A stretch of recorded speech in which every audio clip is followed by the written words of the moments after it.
Sir कल वाली file लगानी है। राम राम दोस्तों,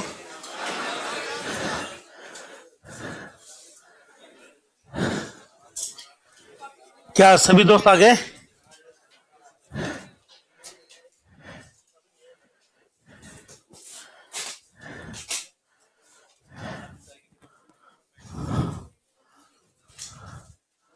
ठीक है, वो लगा देते हैं। चलिए, एक बार ये रूल खत्म हो चुके हैं, एक बार इसको समझ लें एक बार वापस। मेरे क्वेश्चन का जो भी मैं बोलूं, जहां मैं रुकूं वहां आपको बोलना है। सी कैसी भाषा है? सारे फंक्शन डिपेंडेंट होंगे या क्या होंगे? इंडिपेंडेंट। फंक्शन बनाने के लिए कितने कंपोनेंट की जरूरत है? पहला, दूसरा, तीसरा, चौथा, रिटर्न, पांचवा। इन पांचों कंपोनेंट में से कौन सा कंपोनेंट ऑप्शनल है? जब तक हमें नहीं पता चले तब तक पैरामीटर को छोड़कर चलेंगे। क्या सभी दोस्तों को फंक्शन बनाना आता है? नाम लिखना है, पैरेंथेसिस लगाना है, बॉडी लगानी है, और रिटर्न हमेशा क्या लेके चलना? वॉइड। जब तक हमें दो क्वेश्चन के आंसर नहीं मिल जाते तब तक वॉइड लगाना जरूरी है। पहला, किसको लौटाना है, दूसरा, लौटाना क्या है। जब तक ये नहीं पता होगा तब तक रिटर्न नहीं लिखा जा सकता। जब ये पता चल जाएंगे दोनों क्वेश्चन के आंसर तो हम लोग रिटर्न लगा लेंगे। रूल नंबर 2, कम से कम कितने फंक्शन चाहिए? मैक्सिमम कितने भी हो सकते हैं, जितनी हमारी रिक्वायरमेंट है उतने ले सकते हैं, लाख, 2 लाख, अरब, खरब, सरब, जितने आपको चाहिए। रूल नंबर 3 ये समझाता है कि शुरुआत कहां से है। रूल नंबर 4 ये समझाता है कि खत्म कहां पर। रूल नंबर 5 ये कहता है कि एक फंक्शन दूसरे फंक्शन में लिखना अलाउड नहीं है। इसी प्रॉपर्टी को ब्लॉक स्ट्रक्चर कहा जाता है। रूल नंबर 6 ये कहता है कि एक फंक्शन दूसरे फंक्शन को क्या कर सकता है? कॉल। क्या सबको कॉलिंग लिखनी आती है? कॉलिंग लिखते समय कितने आइटम चाहिए? 3। पहला रिट नेम, दूसरा पैरेंथेसिस, तीसरा पैरामीटर। सेमीकोलन तो आएगा ही, पैरामीटर होता है तीसरा। हालांकि हमारे पास अभी पैरामीटर नहीं है, इसलिए हमें दो ही चीज लिखनी होती है, नाम और पैरेंथेसिस। सेमीकोलन तो लगाना जरूरी है। रूल नंबर 7 ये कहता है कि अगर हमारे पास कोई फंक्शन कॉलिंग है तो कॉलिंग से पहले दो में से कोई एक चीज आ जानी चाहिए। बता सकते हो वो दो चीज क्या है? डेफिनेशन या डिक्लेरेशन। एक अच्छा प्रोग्रामर वही होता है कि फंक्शन बनाने से पहले वो उसको क्या कर लेता है? डिक्लेयर। फिर वो चिंता मुक्त हो जाता है कि कोई फंक्शन कहाँ आना है, कहाँ नहीं आना है। प्रैक्टिकली जब आप लोग सॉफ्टवेयर बनाओगे, मान लो आपकी इच्छा है, तो सबसे पहले हम लोग डिक्लेरेशन लिख के छोड़ देंगे। उसके बाद में आप लोग बेफिक्र होकर कोई भी चीज कहीं भी बनाओ। हम लोग तो ऐसे ही काम करते हैं 100%। रूल नंबर 8 ये कहता है कि सी केस सेंसिटिव है या केस इनसेंसिटिव है। रूल नंबर 9 ये कहता है कि अगर कोई लैंग्वेज हाई लेवल है तो या तो उसमें इंटरप्रेटर होगा या कंपाइलर होगा ना भाई। तो बताइए सी में क्या है? कंपाइलर है। रूल नंबर 10 ये कहता है कि टोटल कितने तरह के फंक्शन हैं? एक वो फंक्शन जो हम बनाते हैं वो यूजर डिफाइन, और जो पहले से बने बनाए हैं। तो मेन कैसा फंक्शन है? क्योंकि मेन की बॉडी हम लिखते हैं, मेन के अंदर लाइनें हम तय कर रहे हैं, ये हमारा फंक्शन है। प्री डिफाइंड फंक्शन वो होते हैं जो पहले से ही बने बनाए होते हैं। जितने भी प्री डिफाइंड फंक्शन है वो आपको पहले से किसी फाइल में मिलेंगे। उन फाइलों को क्या कहते हैं? Header file. करेक्ट है ना? तो क्या हमने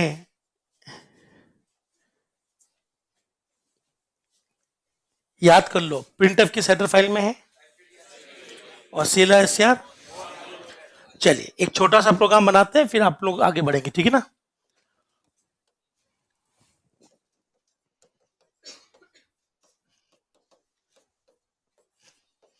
बताइए क्या ये प्रोग्राम चलेगा? चलेगा? चल जाएगा, कोई दिक्कत नहीं है। शुरुआत कहां से होनी है, खत्म कौन है? 100% चलेगा। अब मेन किसको आवाज लगा रहा है?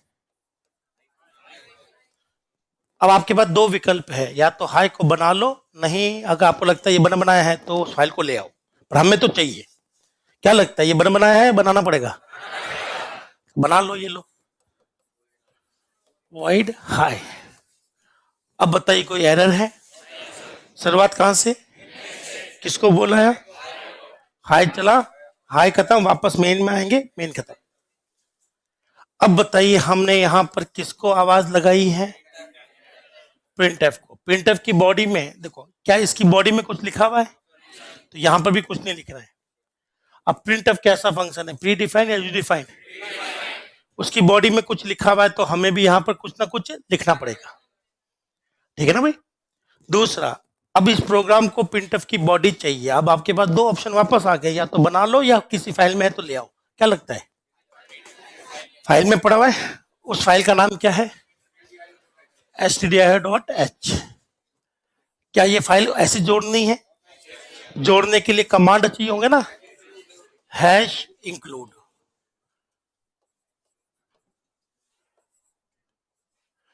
ये आपका बन गया पूरा प्रोग्राम, इसमें जीरो एरर है। क्या है? तो हैश इंक्लूड stdio.h ये क्यों लिखा गया था, हाई के लिए या प्रिंटफ के लिए? अगर किसी दोस्त को प्रिंटफ यूज नहीं करना है तो बताइए इस फाइल का कोई काम है क्या? हटा दे। ये प्रोग्राम 100% एरर प्रूफ है, मतलब इसमें कोई एरर नहीं है। क्या यहां तक क्लियर है? क्या सीख गए प्रोग्रामिंग? बस मेन चीज यही है सी में कि फंक्शन बनाना आना चाहिए और चलाना।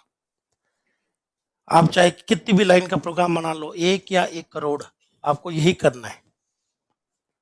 चाय बनाना हो, चाहे 1 कप हो, चाहे 100 कप चाय बनाना हो, तरीका वही रहेगा, बदलेगा नहीं तरीका।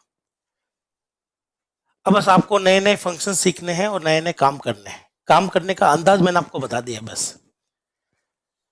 क्या किसी को दोस्त को कुछ पूछना है? नहीं, तो हम लोग रूल नंबर 10 मैंने आपको लिखने नहीं दिया था कल, हाँ है ना? तो रूल नंबर 10 हम लोग लिखेंगे यहां से। आप लोग यहां तक लिखा हुआ है ना, तो पहले ये लिखेंगे, फिर आगे हम लोग अगला टॉपिक पकड़ेंगे, ठीक है?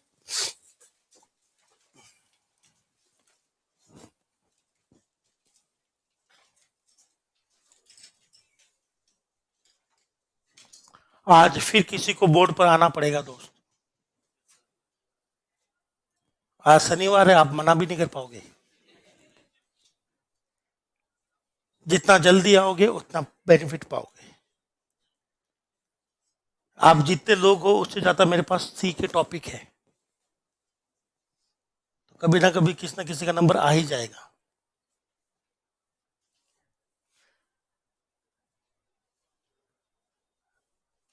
बिल्कुल सबका नंबर आएगा।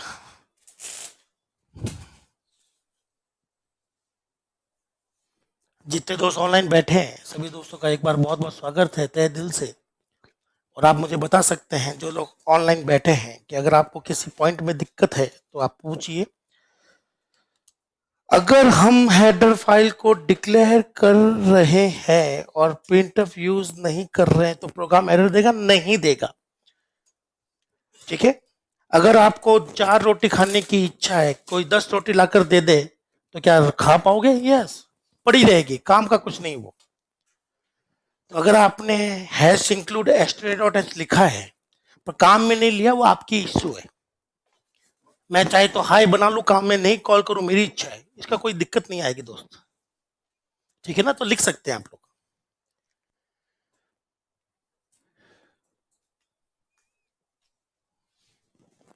बहुत बहुत स्वागत है गुंजन, जनकपाल, लव, सबरजीत, सुषमा, कृष्णा। कृष्णा से याद आया, कृष दिल ना दिया, बड़ा चल रहा अभी कृष।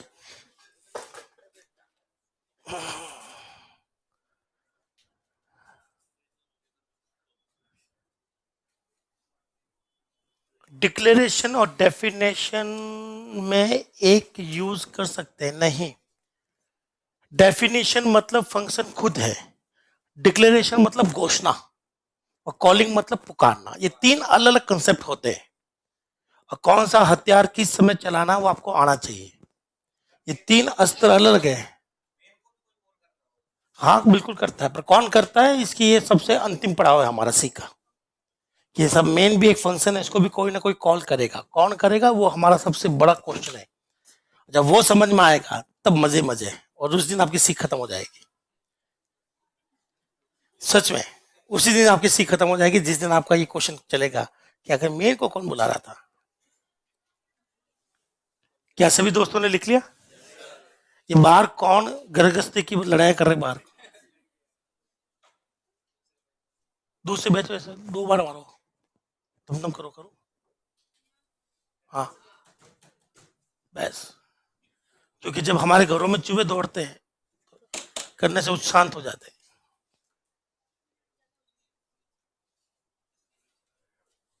स्टार्टिंग से पढ़ाते हैं ना, बिल्कुल ये स्टार्टिंग से ही पढ़ रहे हैं हम लोग। इससे इससे नीचे तो कुछ भी नहीं है, बिल्कुल जीरो से पढ़ रहे हैं हम लोग। क्या आपको यहां तक ठीक है? हाँ जी, क्या करो? ऐसा एक बार डमडम करो, ऑर्डर ऑर्डर ऑर्डर। लिखिए, रूल नंबर 8 ये कहता है कि सी केस सेंसिटिव है। तो ध्यान से सुनिएगा ऑनलाइन वाले दोस्त, रूल नंबर 8 जो आप पूछ रहे हैं उसका मतलब ये होता है कि सी ने छोटे नाम से फंक्शन बनाया और अगर स्पेलिंग में बड़ा आ गया तो दिक्कत आएगी दोस्त। ठीक है ना? अगर आपने फंक्शन की स्पेलिंग में छोटे लेटर लिखे हैं तो हर चीज वो छोटी ही लिखेगा बाद में। अगर आपको प्रैक्टिकल करना है तो आपको ये सॉफ्टवेयर डाउनलोड करना पड़ेगा। डाउनलोड करने के बाद में आप अपने लैपटॉप पर या पीसी पर प्रैक्टिस कर सकते हैं। मोबाइल पर यह सॉफ्टवेयर चलता नहीं है, मोबाइल पर कोशिश मत कीजिएगा।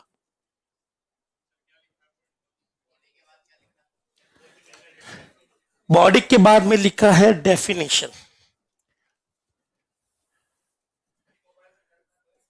क्या चीज? टर्बो सी नहीं चलता, वो ऑनलाइन कंपाइलर चलता है और उसके नियम अलग है। ऑनलाइन कंपाइलर के नियम अलग होते हैं दोस्त। तो मैंने आपको बताया ना कि सी अपना बिहेवियर बदलता है, हर वर्जन में आपको कुछ नया मिलेगा।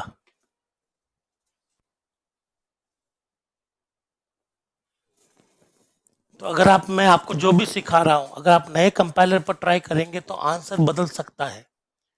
तो पहले हम लोग पुराना संभाल लेंगे, उसके बाद में नया पढ़ लेंगे। और सी अगर आपने पूरा अच्छे से समझ लिया तो दोस्तों सीपीपी में बहुत कम समय लगेगा, जावा में तो और भी कम। पाइथन में तो ऐसे पढ़ाने की जरूरत नहीं है। मैं उसे बोलूंगा पाइथन आपका यह सर डन खत्म है। सीरियसली एक ही क्लास में खत्म हो जाएगी पाइथन। पाइथन में ऐसा कुछ भी नहीं है जो हम लोग बाकी वाले लैंग्वेज में नहीं पढ़ते, सब कुछ है। हर चीज पढ़ चुके होंगे ऑलरेडी। सॉफ्टवेयर का नाम है Turbo C plus plus, neutron. Neutron Turbo C plus plus. अगर फिर भी आपको अगर इसका लिंक वगैरह नहीं मिल रहा तो इंस्टाग्राम पर मैसेज भेजें और फॉलो करना ना भूले। बेल आइकन भी दबाएं। क्या सबने लिख लिया? हटा लू? हाँ, कौन बोल रहे हैं? एक ही बच्चे में क्या पड़ोसी ने लिख लिया क्या? पड़ोसी? अरे पड़ोसी बेकार, पड़ोसी भाई आपका।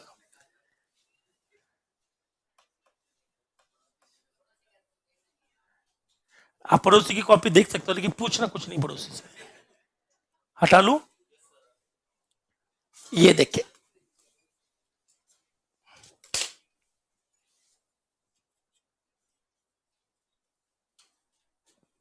आप लोग मुझे जो भी इसको सॉफ्टवेयर को डाउनलोड करना चाहते हैं इंस्टाग्राम पर भेज दीजिएगा, हाई टर्बो लिखकर।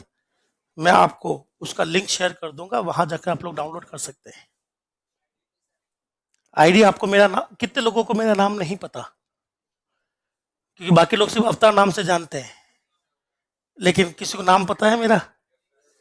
कोई दोस्त है जिसको नाम सीरियसली मैं पूछ रहा हूँ नहीं पता? नहीं, जिसको नहीं पता तो इतने दिन से आप किससे पढ़ रहे हो, क्या बोलते हो? अवतार ही बोल रहे हो? अरे मेरा नाम अवतार नहीं है, अवतार तो लिया था मैंने।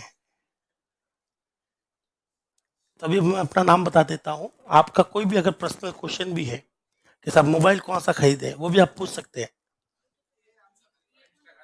ईयरफोन टोजो, ईयरफोन कौन सा खरीदे? टोजो, TOZO, टोजो, अमेरिकन ब्रांड है, बहुत बढ़िया है। 1500 से शुरुआत होकर 15,000 तक इसके आते हैं। 50, वो आपको चांदनी चौक में मिलेगा दोस्त। तो अगर जो 50-60 का है तो उसका नाम भी तो नहीं होता दोस्त। 100-50 के लिए तो सिर्फ शादी कर लो दोस्तों, ऐसे ही बचता रहेगा वो। उसको 150 भी खर्च नहीं होंगे। हाँ, मेरे हाथ में होती तो मैं दूसरी कर लेता है। और इसको डुप्लीकेट मिलती है, फ्रॉड ज्यादा है। चलिए, क्या आपने लिख लिया क्या? तो जो लोग ठकाने मार रहे हैं पहले लिख लो, फिर बाद में हंसना।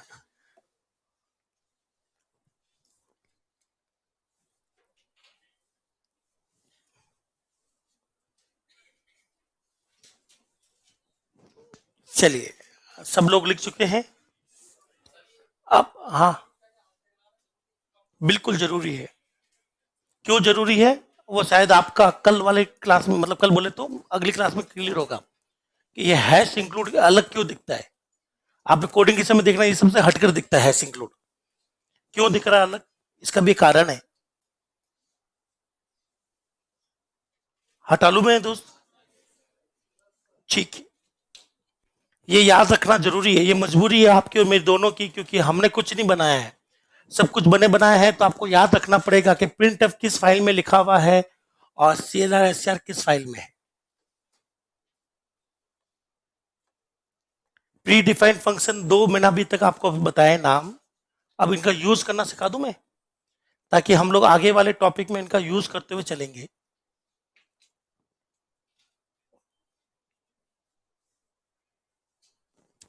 आपका अभी फंडामेंटल चल रहा है या कोई और सब्जेक्ट चल रहा है टेक्निकल में?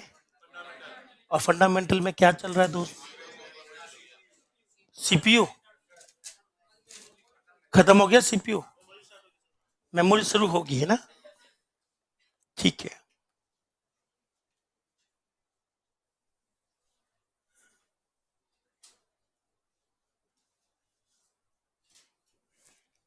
यहां पर मैंने सिर्फ बताया है कि printf और CLR SCR ये दोनों प्री डिफाइंड फंक्शन है। अगर कोई भी फंक्शन प्री डिफाइंड होता है तो वो किसी न किसी फाइल में होता है। ऐसी फाइलों को हेडर फाइल कहते हैं। printf फंक्शन किस फाइल में लिखा गया है? stdio.h।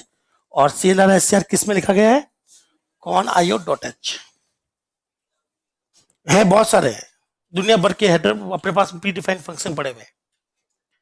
ठीक है ना? धीरे धीरे सब पढ़ लेंगे, एक साथ सब नहीं पढ़ पाएंगे हम लोग। क्या मैं अब आगे बढ़ूं आज की क्लास में? तो सबसे पहले मैं आपको CLR SCR के बारे में समझा देता हूं।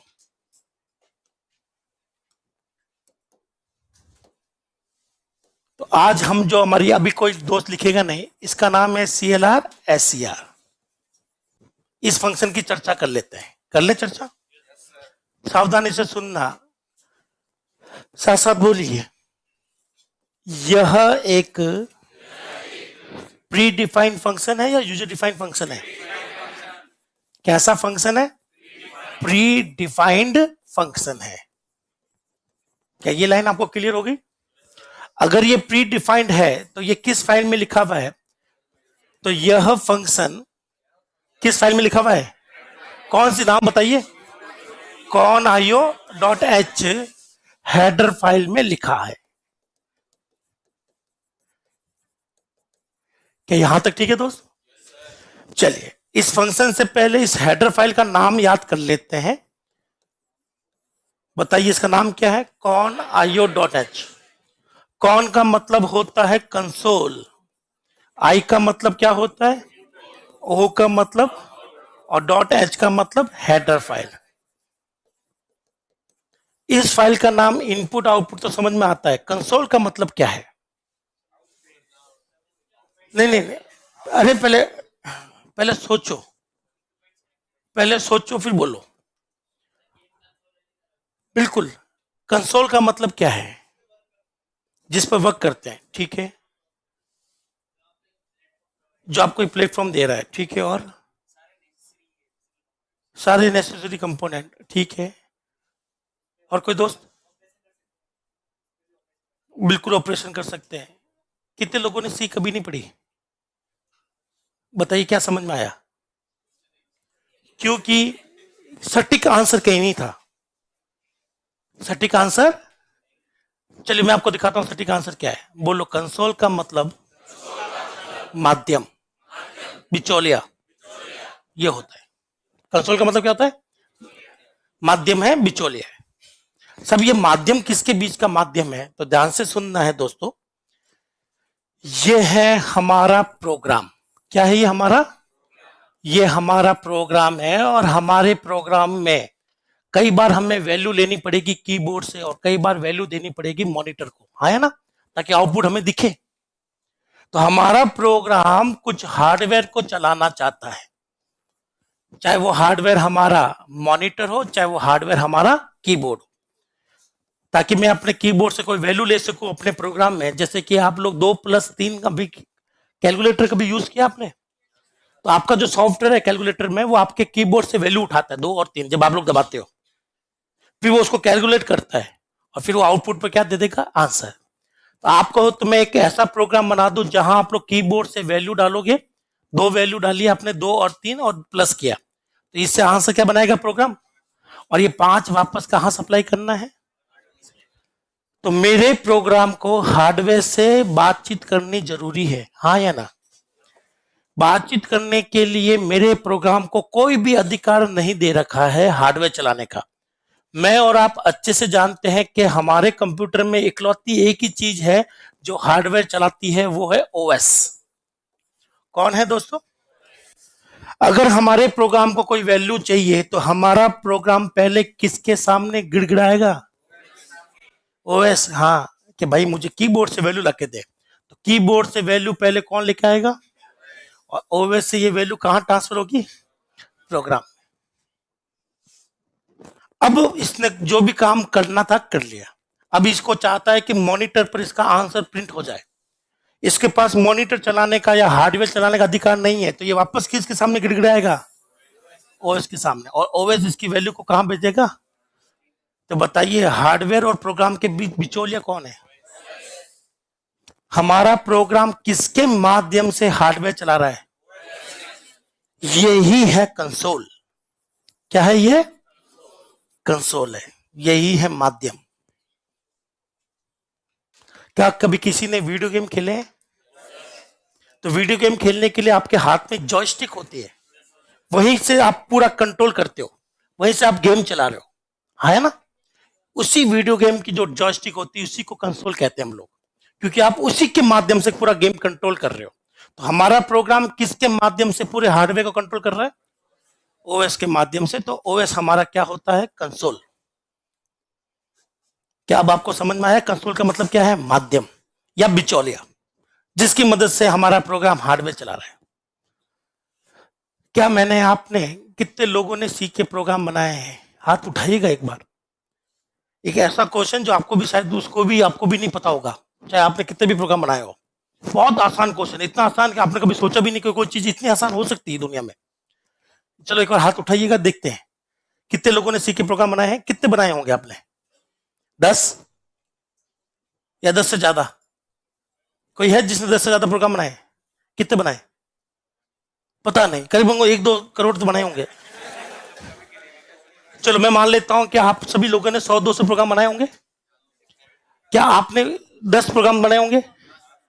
10 प्रोग्राम में किसी ने भी कॉलेज के अंदर जो भी काम किया वो टर्बो पे किया होगा, पक्का? जिसने भी टर्बो पे काम किया, किस किसने काम किया टर्बो पर? एक बार भी काम किया हो? कि सब मैंने एक बार काम किया। चलिए मैं आप लोगों से पूछता हूं, टर्बो का सिंबल कभी देखा है? तो मुझे बताइए, टर्बो में कंसोल का नाम क्या है? ये हमारा टर्बो सॉफ्टवेयर है। क्या है? ये सॉफ्टवेयर जिसमें हम लोग कोडिंग कर रहे हैं। ये कौन सा कंसोल काम में लेता है? ये ऑपरेटिंग सिस्टम काम में लेगा ना? नहीं। बोलो, टर्बो हमारा एमएस डॉस काम में लेता है। क्या आपने कभी इसका लोगो पर देखा ध्यान से? इस पर यही लिखा हुआ है एमएस डॉस। क्या दिख रहा आपको? नहीं दिख रहा, मैं जानता था, ये बहाना बहुत पुराना है। चलिए अभी देख लेते हैं हम लोग।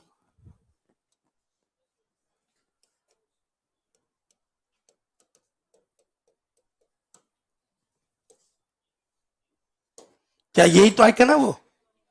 चलो इस आइकन को ध्यान से देखो, उस पर कभी बहुत कम लोग नोटिस करते हैं। ये क्या लिखा हुआ है? लाल कलर में क्या है? ब्लू कलर में और रेड और येलो में MS डॉस। क्या है ये? कितने लोगों जानते थे ये चीज? इस पर MS डॉस लिखा हुआ है। दोस्त बहुत ही मामूली सा क्वेश्चन था ये। क्वेश्चन इंटरव्यू में कई बार पूछते थे ये। क्या कभी टर्बो पे काम किया है? हाँ। कितने प्रोग्राम बनाए? सर 200 बनाए। अच्छा ठीक है, बताइए उसका लोगो में क्या लिखा हुआ है? लोगो तो किसी ने देखा ही नहीं आज तक। तो लोगों पे MS डॉस क्यों लिखा हुआ है? क्योंकि जब हम लोग टर्बो चलाते हैं तो हमें एक ऑपरेटिंग सिस्टम चाहिए जो हार्डवेयर से बातचीत करवाए। तो टर्बो की केस में वो कौन है? MS डॉस होता है। इसके अलावा मैं मान लेता हूं कोई नया सॉफ्टवेयर है इक्लिप्स। क्या मान लेता हूं? इक्लिप्स। इसमें काम करता है विंडोज OS। कौन सा होता है? चलिए तो बता सकते हैं यहां पर कैसा कैसे समझ रहा है? और भी कोई होते हैं, बहुत सारे और भी है जहां पर यूनिक्स OS आता है। क्या आता है? कहीं हमारे पास लिनक्स OS आता है। करेक्ट है ना? तो ध्यान से सुनना। टर्बो के लिए कंसोल कौन होता है? डॉस। क्या कभी किसी ने डॉस देखा है? बोलो सबने देखा है। यस। डॉस को हम लोग हमारे सिस्टम में कहते हैं कमांड प्रॉम्प्ट। क्या कहते हैं? क्या मैं यहां पर डॉस चलाकर दिखाऊं आपको? डॉस लगभग लगभग ऐसा ही होता है, मतलब वही है एक्चुअली, उसी का रूप है ये। ये है डॉस।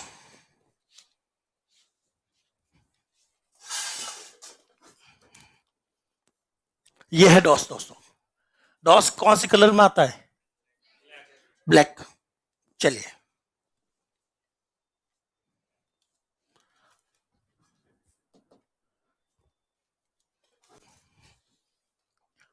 चलिए समझते हैं। बोलो टर्बो C++ में दो स्क्रीन आएगी। ब्लू वाले पर प्रोग्राम लिखना है, इसे कहते हैं एडिटर। क्या कहते हैं? और नीचे वाली स्क्रीन को डॉस। यही है वो OS। यही है वो। अगर मैं अपने प्रोग्राम में कीबोर्ड से कुछ मंगाऊंगा तो पहले कीबोर्ड की चीज कहां जाएगी? डॉस। और यहां से सप्लाई होगी इसमें। फिर अगर मैं अपने प्रोग्राम में कुछ आउटपुट छापूं तो मेरा प्रोग्राम किसको भेजेगा? डॉस को। और ये आपका डिस्प्ले हो रहा है। यही है डॉस। इसलिए इसकी स्क्रीन हमेशा काली आती है। क्या आपको मैं कोई प्रोग्राम बनाकर चेक करवा लूं? ठीक है, पर कोई पूछेगा नहीं मुझसे। कोई पूछेगा नहीं कि साहब इस कोड के मतलब क्या है। ठीक है ना? कोई कोड का मतलब मत पूछना। कोड जो लिख रहा है आपको बस देखना कि हाँ भी चल रहा है, कीबोर्ड से वैल्यू आ रही है, यहाँ कुछ काम हो रहा है। ठीक है।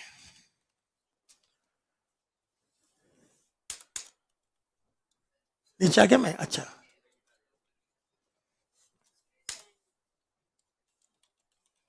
आपको लाइनें बिल्कुल नहीं समझनी है दोस्त।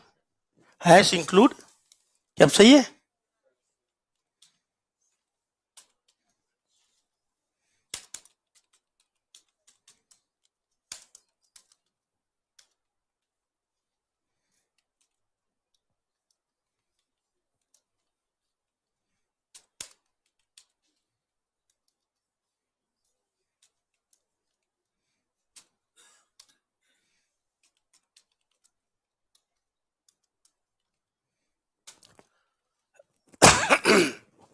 बोलो CLR की बॉडी किस में लिखी हुई है?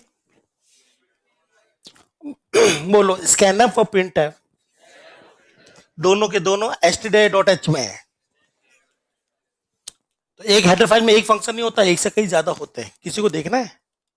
ये है stdio.h। ये है सारे फंक्शन जिसमें से मैं दो काम में ले रहा हूं। एक तो मैं काम में ले रहा हूं printf। क्या काम में ले रहा हूं? और दूसरा क्या काम में ले रहा हूं? तो दोनों के लिए एक बार ही जोड़ना चाहिए। ऐसा नहीं कि हर बार जोड़ते जाए, क्योंकि ये फाइल अगर जुड़ गई तो आप कोई भी काम में ले सकते हो। सबकी चीज आ चुकी है। ठीक है? पक्का? ठीक है। हाँ, आंखें खोल दी। चलो अब उठ गया हो तो चाय वाय पी लो। अब यहां पर कोई कुछ नहीं पूछेगा, क्या मैं 2 नंबर को ऐड करने का छोटा सा एक प्रोग्राम बना दूं? ठीक है, बहुत छोटू सा प्रोग्राम है। तो मैं यहां पर पहले 2 वैल्यू मांगूंगा। कितनी वैल्यू मांगूंगा? बोलो, पहली वैल्यू, दूसरी वैल्यू। पहली वैल्यू ए में ठूसूंगा और दूसरी वैल्यू किस में ठूसूंगा? बी में ठूसूंगा। फिर मैं दोनों को वैल्यू को जोड़ूंगा, ए प्लस बी करूंगा, और आंसर जो भी होगा वो आपके सामने स्क्रीन पर आएगा। क्या इस प्रोग्राम में कोई एरर है? नहीं है। तो काली स्क्रीन को देखते रहना। बोलो, शुरुआत कहां से? बोलो, 2 डब्बे बनाए, एक का नाम ए है और एक का नाम पी है। सीएलआर एससीआर का काम बताता हूं। बोलो, ये फंक्शन काली स्क्रीन को चमकाता है, झाड़ू लगाता है।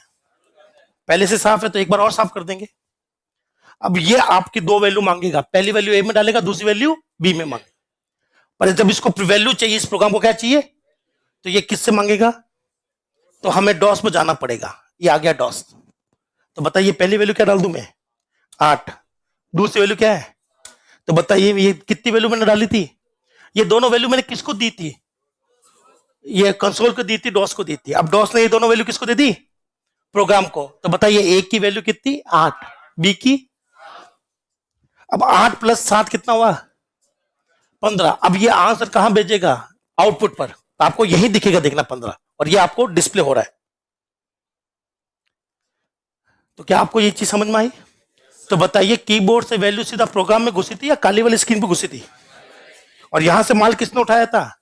प्रोग्राम ने उठाकर वापस वापस यहीं पटक दिया और आपको दिख गया। तो आपको ये आउटपुट दिखेगा।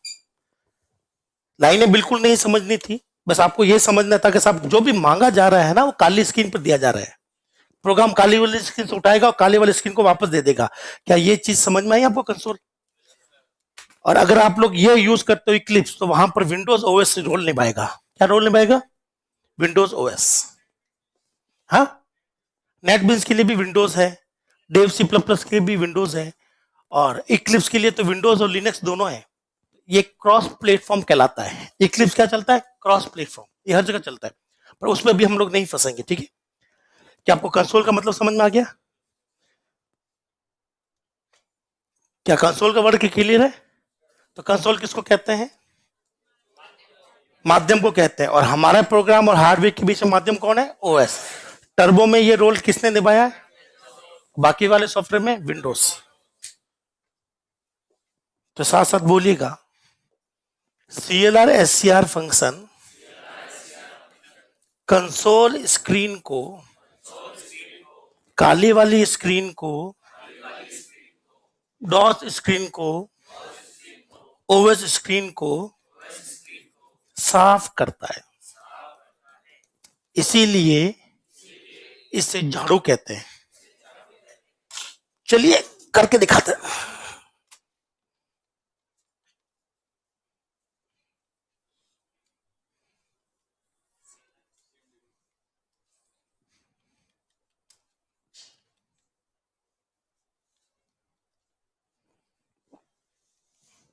चलिए,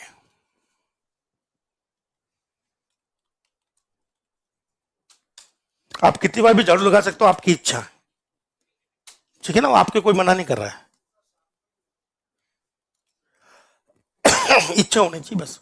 बताइए शुरुआत कहां से? बोलो, 2 डब्बे बनाए, ठीक है ना? कितने डब्बे बनाए? 2। आलू इसमें कुछ लिखा हुआ दिख रहा है? अब मैं इसको चलाऊंगा, चलाते ये क्या कर देगा? देख लो, साफ हो गया। अब इसका काम है 2 वैल्यू मांगकर ए में और बी में डालना।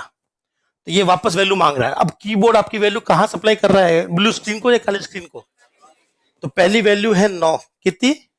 और दूसरी है 89। एंटर दबा दूं? तो बताइए 9 और 89 यहां से काली वाली स्क्रीन, कीबोर्ड ने काली वाली स्क्रीन को दिए, काली वाली स्क्रीन ने यहां दे दिए। तो बताइए ए का मान कितना है? 9। बी का मान? ए और बी की वैल्यू जोड़ो, 90। 98 को वापस कहां छाप दिया मैंने?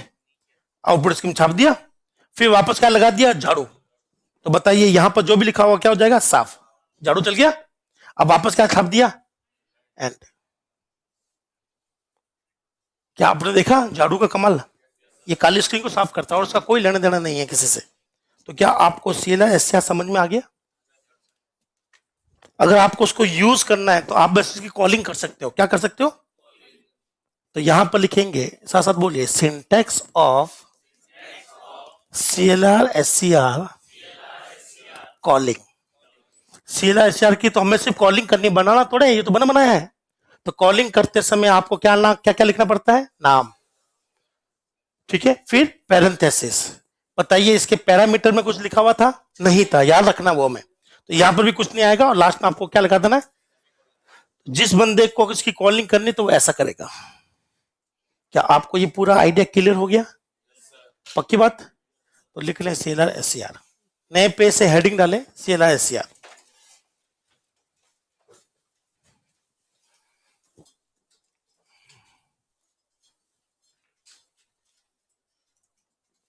कोई भी डाउट है तो पूछ ले। यहां से एक चीज पता चली होगी, कितने लोग जानते थे कि इसके आइकन पर MS DOS लिखा हुआ है? किसी को नहीं पता था ये? अब पता चल गया आपको कि आप लोग कितनी बारीकी से नहीं देखते। जिस दिन देखोगे तो उस दिन सब कुछ समझ में आएगा दोस्त।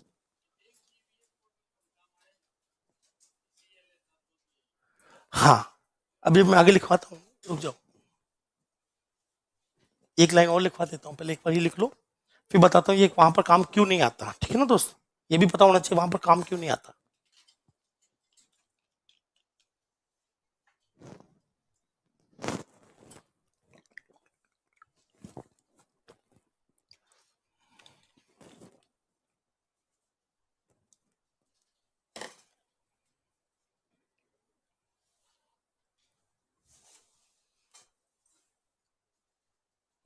इसका मतलब है कि सी लैंग्वेज ओएस पर डिपेंड करती है, क्योंकि कंसोल ओएस की जरूरत पड़ती है हार्डवेयर को कनेक्ट करने के लिए। बिल्कुल सही मोहित चौहान, मोहित चौहान तो नहीं, चतुर्वेदी। तो बिल्कुल मोहित, ये मैंने आपको बहुत पहले लिखा चुका हूँ कि सी के प्रोग्राम ओएस पर डिपेंड करते हैं। बोले तो ओएस के हिसाब से सी कंपाइलर ट्रांसलेट करता है, सी के प्रोग्राम को ओएस ही चलाता है। यही कंपाइलर की मेन प्रॉपर्टी है। कंपाइलर सिर्फ ट्रांसलेट करके सब कुछ ओएस को छोड़ देता है। ओएस विल बी डिसाइड, सारा काम ओएस का है। इसलिए कहते हैं कि सी के प्रोग्राम ओएस पर डिपेंड करते हैं, ओएस के हिसाब से बनते हैं। हाँ जी,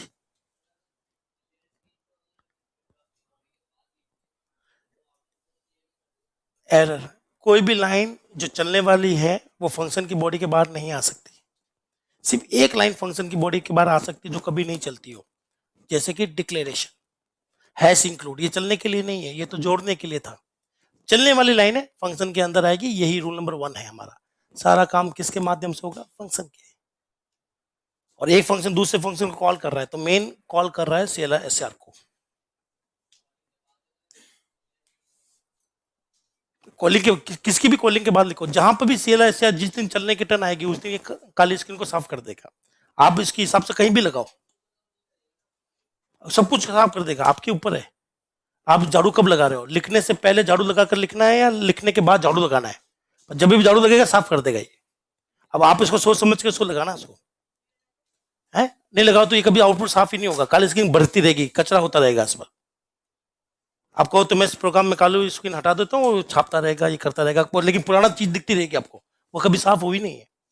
तो हम लोग चाहते हैं हमेशा पहले साफ हो फिर लिखना शुरू करें। जैसे जब मैं यहाँ आकर पढ़ाना शुरू करता हूँ तो इससे पहले सब कुछ साफ किया जाता है पुरानी फाइल को, ताकि मैं आकर वापस नई फाइल बनाऊं। हाँ या ना?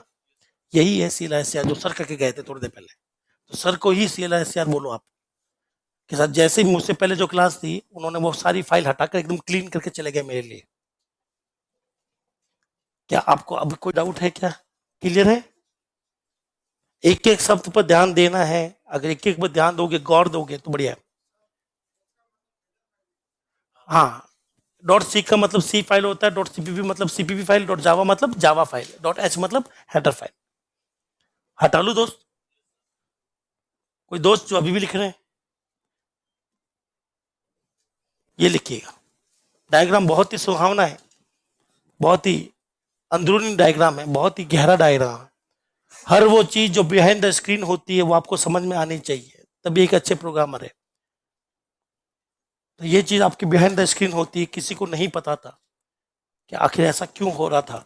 काली स्क्रीन एक्चुअली में OS ही थी जो हार्डवेयर चला रही थी, वही तो कीबोर्ड से वैल्यू मंगा रहा था।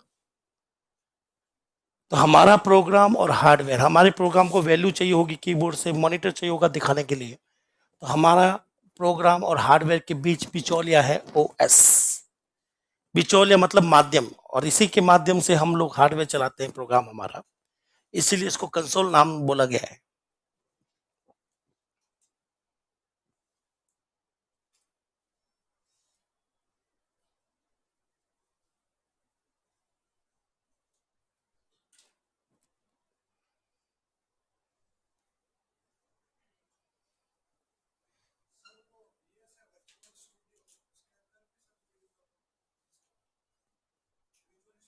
अभी रुक जाओ, उसकी चर्चा करते हैं।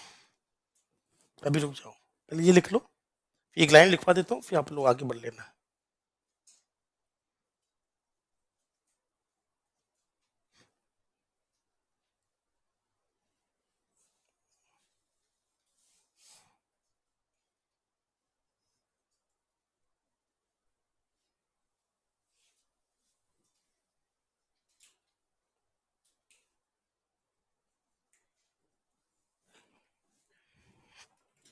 ये डी नहीं है ना, ये इक्लिप्स है।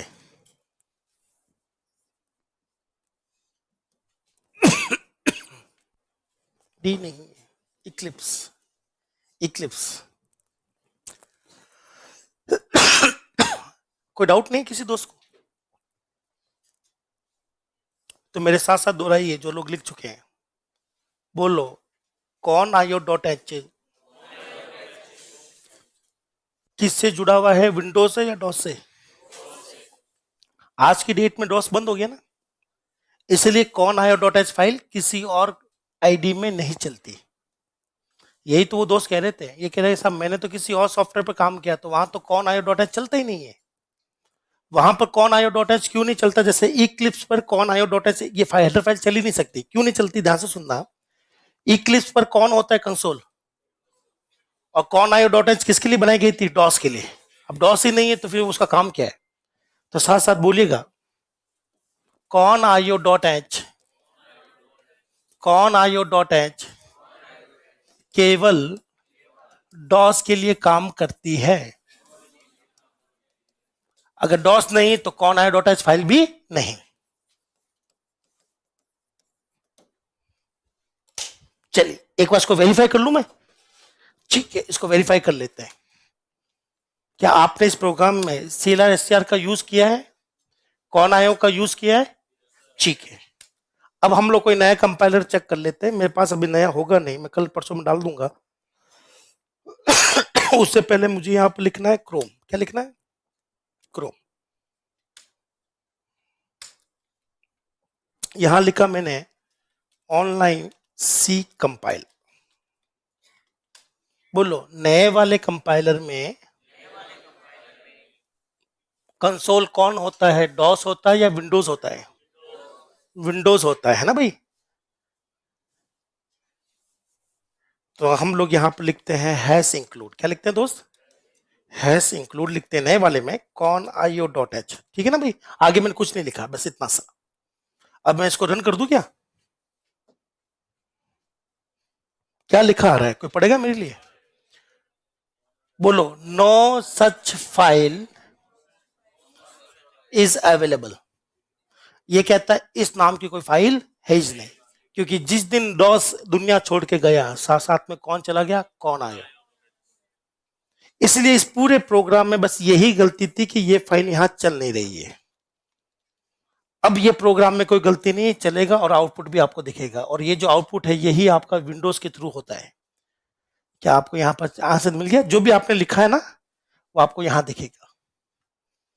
तो बस इतना सा ध्यान लगाना था। क्या यहाँ पर कौन आयो डॉट एच चला? कौन आयो डॉट एच केवल किसके साथ काम करने के लिए बनाया था?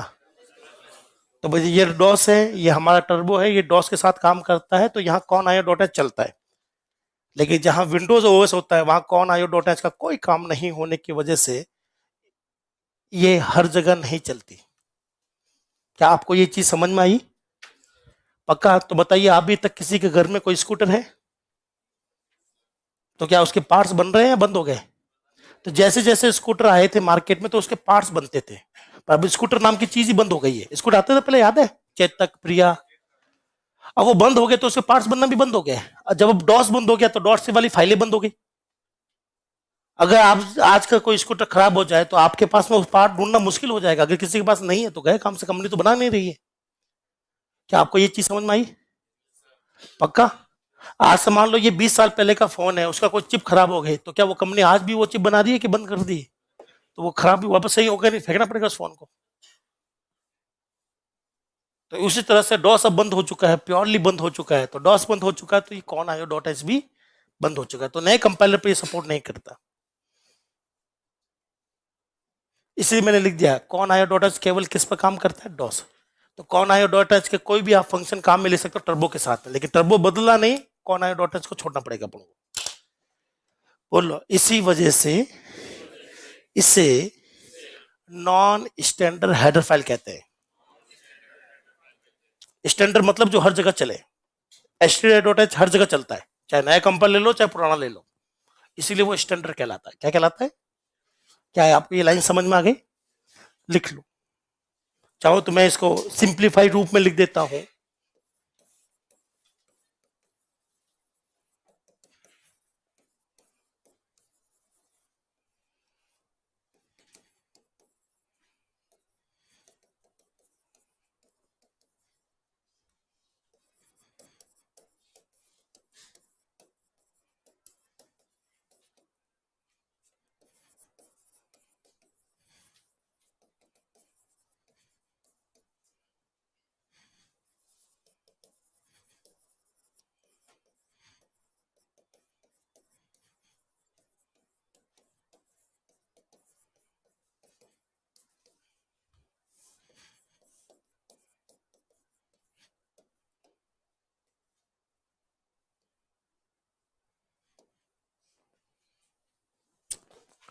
नए कंपाइलर पर कौन io.h फाइल नहीं चलती, क्योंकि नए कंपाइलर में विंडोज ओएस का यूज कंसोल के रूप में होता है।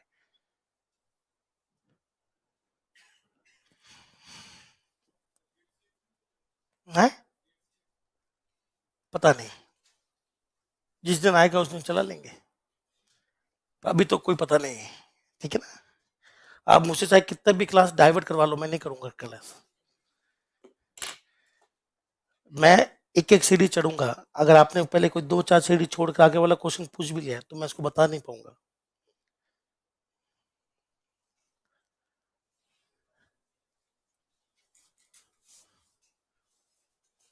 हेडर फाइल दो क्यों बनाई गई है? एक प्री डिफाइंड फंक्शन क्यों नहीं बनाए? हेडर फाइल एक या दो नहीं है दोस्तों, बहुत सारी हेडर फाइल होती है। आप इस गलत फहमी में है कि दो ही हेडर फाइल है। सबसे जरूरी हेडर फाइल होती है stdlib। क्या होती है? इसके अलावा आप पढ़ेंगे मैथ डॉट हेडर फाइल। क्या पढ़ेंगे? और अगर जिसको सॉफ्टवेयर ओएस से बातचीत करनी है, सिस्टम प्रोग्रामिंग करनी है, हार्डवेयर चलाने वाले प्रोग्राम चलाना है, उसके लिए हेडर फाइल होती है sys.h। कौन सी होती है? sys, SYS, sys। एक इसमें और भी है dos.h, एक हेडर फाइल और दे रखी है एक्स्ट्रा।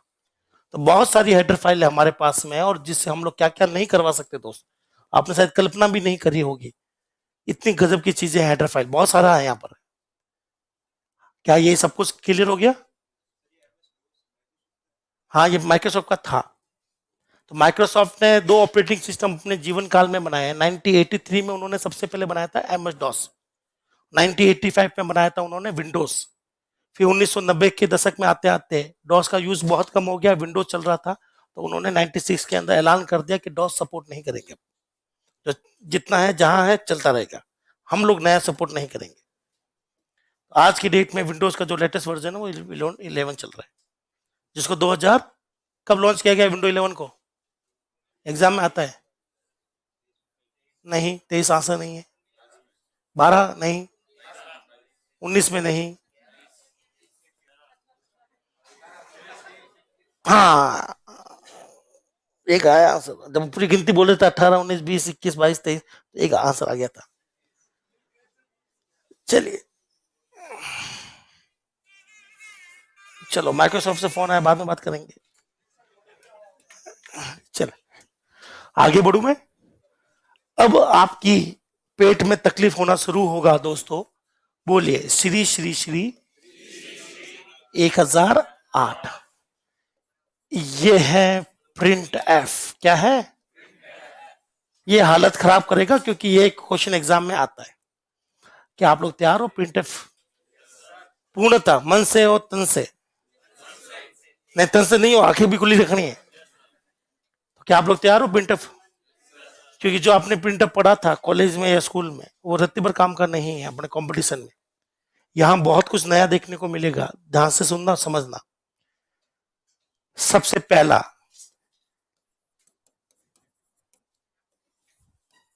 बताइए मैं यहां पर क्या बोल रहा हूं, यूजर डिफाइंड फंक्शन या प्री डिफाइंड फंक्शन? बिल्कुल सही कहा कि ये कैसा फंक्शन होता है? प्री डिफाइंड फंक्शन होता है। क्या ये वाली लाइन क्लियर है? साथ साथ मत लिखिएगा दोस्तों प्लीज। दूसरा,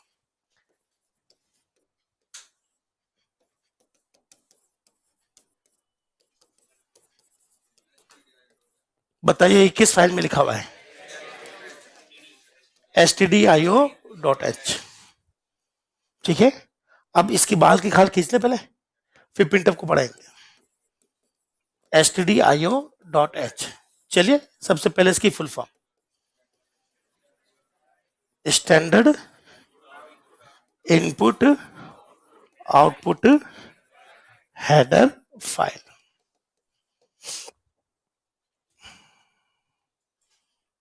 ठीक है ना? साथ साथ बोलो, यह हेडर फाइल हर तरह के ओएस के साथ काम करती है। तो टर्बो में कौन है ओएस? डॉस। ये डॉस के साथ भी काम करेगा। विंडो और इक्लिप्स में कौन है? तो ये इक्लिप्स में भी काम करेगा, है ना? तो कोई भी ऑपरेटिंग सिस्टम लिया हो दुनिया का, ये सबके साथ काम करेगा। जबकि मैंने यहां साफ साफ लिखा था, कौन आया डॉट एच केवल किसके साथ काम करता है? जब डॉस ही नहीं तो कौन आया डॉट भी खत्म। पर इसको कभी खत्म नहीं हो सकता क्योंकि ये हर ओएस के साथ काम करने के लिए बनाई गई। तो चाहे डॉस हो तो भी हंसते हंसते काम करेगा, विंडोज है तो भी हंसते हंसते काम करेगा। तो साथ साथ बोलिए, यह सभी ओएस के साथ, सभी कंसोल के साथ काम करती है। तो आप लोग ये नहीं बोलोगे साहब हमारा डॉस की जगह विंडोज आ गया, तो भी कोई दिक्कत नहीं, काम करेगा। क्या यहां तक ठीक है? इसमें क्या है?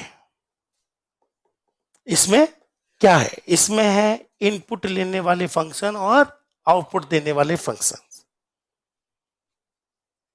जैसे कंसोल वाले में भी यही था, कौन आयो डॉट में भी था, इनपुट लेने वाले फंक्शन भी थे और आउटपुट देने वाले फंक्शन भी थे। चलिए, तो साथ,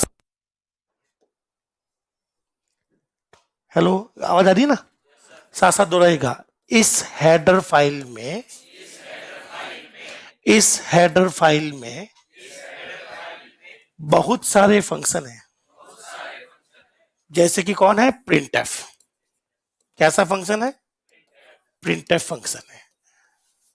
और भी बहुत सारे, अभी मैंने आपको दिखाए थे ना। मैं, चलिए मैं और दिखाता हूं आपको कौन कौन से फंक्शंस हैं इसमें। तो आपको यहां पर चाहिए होगी हेल्प। क्या चाहिए होगी? हेल्प का शॉर्टकट शिफ्ट के साथ में होता है F1। क्या होता है? ये आपकी हो गई। यहां पर stdio.h लिखेंगे तो ये हेडर फाइल है, इसको एंटर मारेंगे तो ये उसके पूरा काला चिट्ठा खोल देगा। ये सारे फंक्शंस है। क्या है ये? बोलो, फंक्शन के अलावा एक्स्ट्रा चीजें भी है। ये है एक्स्ट्रा।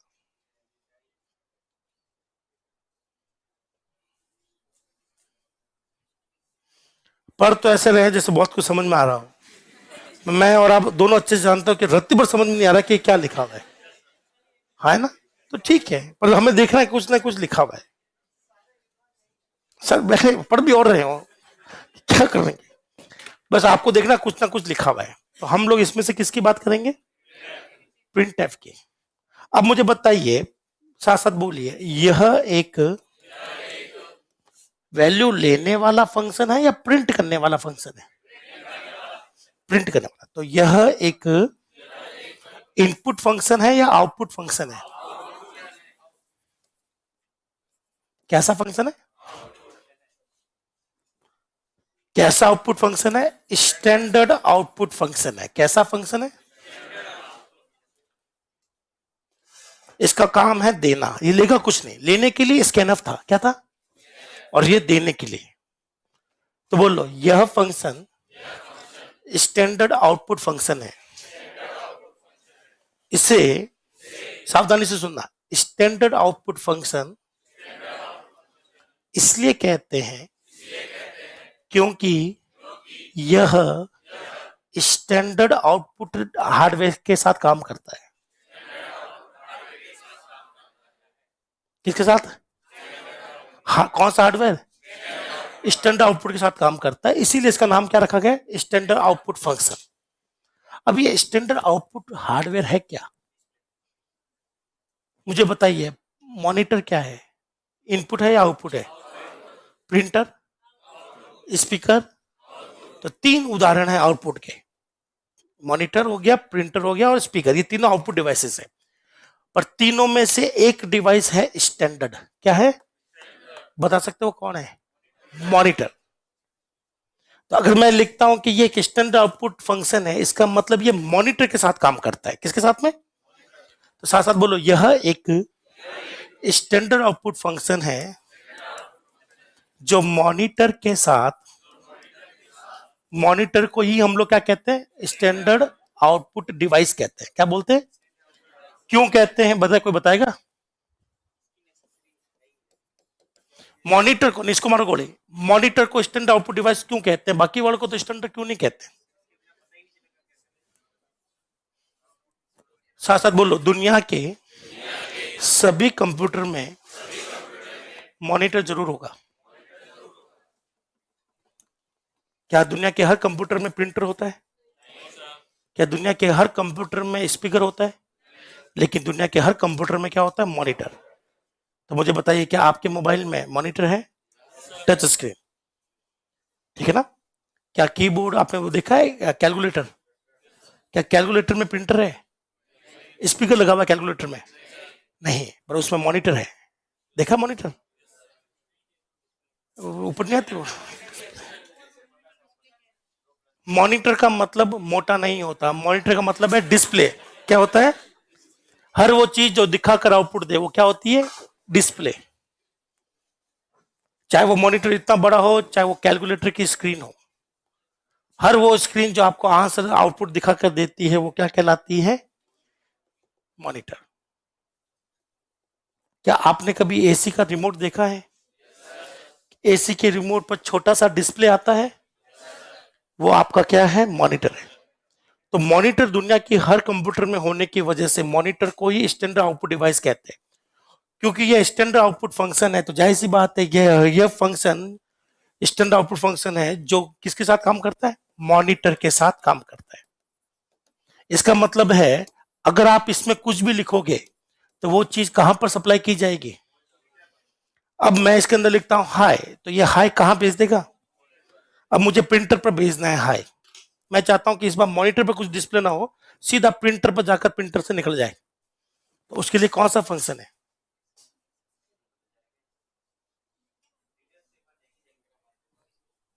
कुछ भी हो सकता है, पर ये तो नहीं होगा। ये तो बोल सकते हो, बोले सर प्रिंटर पर कुछ छापना है, तो ये वाला फंक्शन काम में मत लेना आप, क्योंकि ये फंक्शन में आप जो भी लिखोगे ये कहां भेज देगा? मॉनिटर पर। अगर हमें प्रिंटर पर भिजवाना है तो इसको छोड़ना पड़ेगा। तो प्रिंटर पर कैसे भिजवाते हैं वो कभी और पढ़ाएंगे हम आपको। पर मुझे बताइए, क्या आपको इतनी चीज समझ में आ गई? पक्का? ठीक है, थोड़ी सी कहानी लिखो, फिर आगे और सुनाता हूं उसकी कहानी। जावा की क्लास कब तक आएगी? जब सी और सीपीपी पढ़ चुके होंगे तब जाकर जावा की बात होगी दोस्त। मतलब टाइम लगेगा।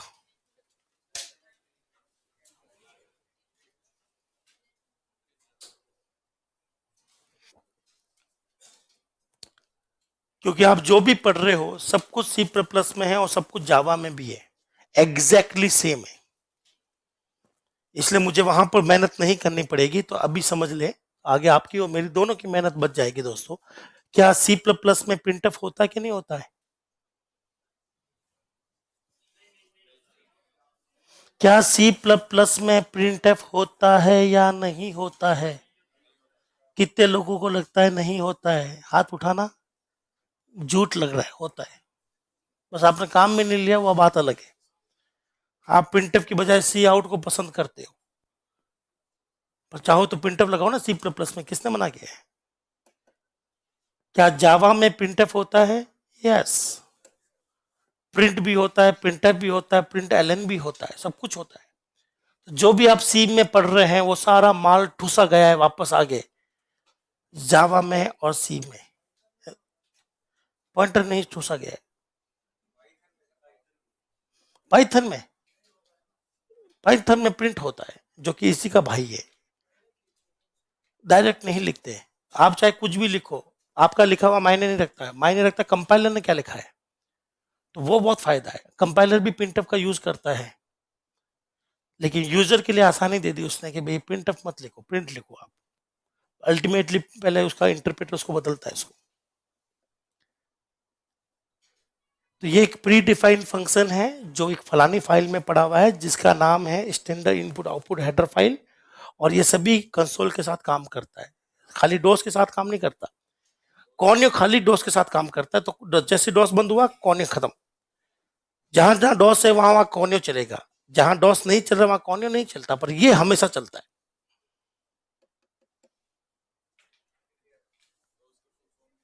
डॉस की Microsoft disk operating system 1983, Microsoft. OS के बारे में लिखवा देंगे मेरे हिसाब से, ओएस वाला चैप्टर नहीं आएगा तो उसमें लिखा देंगे आपको। कोई दोस्त जो भी लिख रहे हैं, एक ही लिख रहे हैं तो पड़ोसी की मदद लेंगे तो दोस्ती बढ़ेगी। अगला प्रिंट एफ।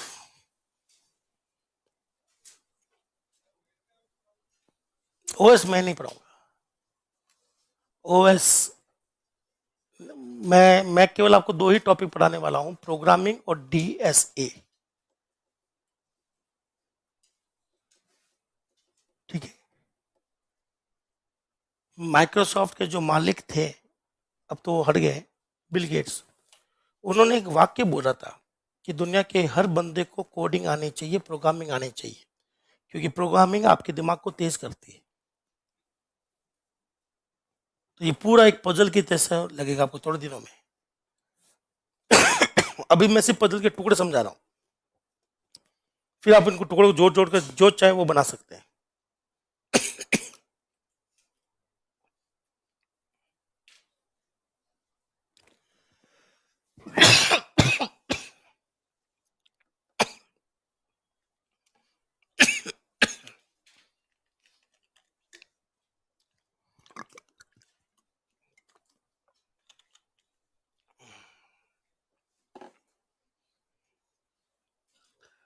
तो इसको स्टैंडर्ड आउटपुट कहते हैं क्योंकि ये स्टैंडर्ड आउटपुट डिवाइस से बातचीत करता है। इसका मतलब इसमें जो भी चीज लिखी गई है वो मॉनिटर के साथ में डील होगा। अगर किसी को स्पीकर पर गाना बजाना है तो ये वाला फंक्शन काम में नहीं आएगा, फिर वहां पर कोई दूसरा फंक्शन काम में लेना पड़ेगा जिसकी हेडर फाइल है dos.h या sys.h। हटा लू भाई ये। अब आते हैं प्रिंटफ को लिखना। सब प्रिंटफ को लिखते कैसे है, अभी आपको नहीं लिखना, ये ध्यान से देखना क्योंकि आपका एग्जाम में क्वेश्चन यहीं से बनेगा। आप चाहे केवीएस का एग्जाम देख लो, चाहे आप एनलीट के एग्जाम देख लो, यूजीसी नेट देख लो, साथ साथ बोलिए। प्रिंटफ को लिखने के, प्रिंटफ की कॉलिंग के दो तरीके हैं। पहला प्रिंटफ ए, बोलो दूसरा प्रिंटफ ए। तो प्रिंटफ की कॉलिंग जब हम लोग करते हैं ना तो हमारे पास दो तरीके हैं। ठीक है। क्या कल ऐसा हुआ था जो मैंने आपको कहा था कि आप चाहकर भी सही आंसर नहीं दे पाओगे चाहे आप कितनी भी कोशिश कर लो? आज वापस ऐसा होगा। क्या आप तैयार हैं? आप कितनी भी कोशिश कर लो कि मैं सही आंसर ही दूंगा, मैं सब कुछ ध्यान से पढ़ूंगा करूंगा, तो भी आंसर गलत आएगा। मैं उसका रीजन भी बता देता हूं। उसका रीजन है कोमा। कौन सी माँ? कोमा। ये है, देखिएगा। कोमा दो चीजों को सेपरेट करता है। जब तक कोमा ना आए चीजें चाहे कैसी भी दिख रही हो आप इसको सिंगल मानना। मैं फिर कह रहा हूं आप फंसोगे अभी के अभी। आपको मैं कुछ भी दिखाऊं, एग्जामिनर कुछ भी दिखाए, जब तक कॉमा नहीं दिख रहा तब तक आप उसको सिंगल मानोगे, और कॉमा दिख गया तो आप कहे बेफिक्र हो, बोले साहब अब तो दो चीजें हो गई, है ना। तो बताइए इसमें कितने आइटम है? एक। इसमें कितने आइटम है? दो। इन आइटम को कहते हैं पैरामीटर्स। क्या बोलते हैं? तो इस पैरामीटर का नाम बता दूं? बोलो। इस डबल कोट्स वाले पैरामीटर को एफएस कहते हैं। दोबारा देखिए, यहां पर कितने पैरामीटर है? एक, जिसका नाम है एफएस, जिसको डबल कोट्स के साथ लिखते हैं। यहां पर हमारे पास में कितने पैरामीटर है? दो। दो से ज्यादा भी हो सकते हैं, तो यह कहलाता है सिंगल पैरामीटर फॉर्म। क्या कहलाता है? Single parameter form. इसमें एक ही पैरामीटर है, और यहां पर कितने भी लगा सकता हूं, कॉमा कॉमा कॉमा। क्या मेरी बात समझ में आ गई? तो यहां पर कितने पैरामीटर है? बहुत ज्यादा है, तो इसको कहते हैं मल्टीपल पैरामीटर फॉर्म। क्या कहते हैं? और कौन है जो दो चीजों को अलग करता है? कॉमा। याद रखिएगा, क्योंकि अभी आप कॉमा में जाने वाले थोड़ी देर में। मैं आपको बहुत कुछ दिखाऊंगा, लेकिन आपका मन चाहे कुछ भी बोले, कॉमा पर नजर रखिएगा, नहीं तो फिर आंसर गलत होगा और फिर भी आप फंसोगे, देख लो इतना कहने के बाद में। तो बताइए डबल कोर्स वाले का क्या नाम है? और बाकी जो कॉमा के बाद में कुछ भी आ जाए उनको हम लोग कहते हैं वीएस। क्या बोलते हैं? तो यहां पर कितने पैरामीटर है? एक। नाम क्या है? यहां क्या है? दो है। कौन कौन से? एफएस और वीएस। चलिए, एफएस की फुल फॉर्म है फॉर्मेट स्ट्रिंग। क्या नाम है इसका? और वीएस का मतलब है वेरिएबल स्ट्रिंग। क्या नाम है? नाम चाहे कुछ भी हो, नाम में कुछ नहीं रखा है, ठीक है ना। तो यहां पर एक ही पैरामीटर है फॉर्मेट स्ट्रिंग, और यहां पर दो है। इसका मतलब बताइए कौन सा पैरामीटर हमेशा आवेगा प्रिंटफ में? चाहे कुछ भी लिखो, प्रिंटफ में ये तो आई एफएस हमेशा आता है। कितनी बार आता है? एक बार। वेरिएबल स्ट्रिंग हो सकता है एक बार भी ना आए, और हो सकता है 1000 बार आ जाए, है ना। यहां पर ऐसा तो नहीं कि एक बार आई, दो बार, 10 बार, कितनी भी लिख सकते हो वेरिएबल स्ट्रिंग, पर फॉर्मेट स्ट्रिंग हमेशा आएगा एक बार। एप्पल से फोन है, बाद में बात करेंगे, पीछे पड़े हुए ये लोग तो। चलो साथ साथ बोल लो।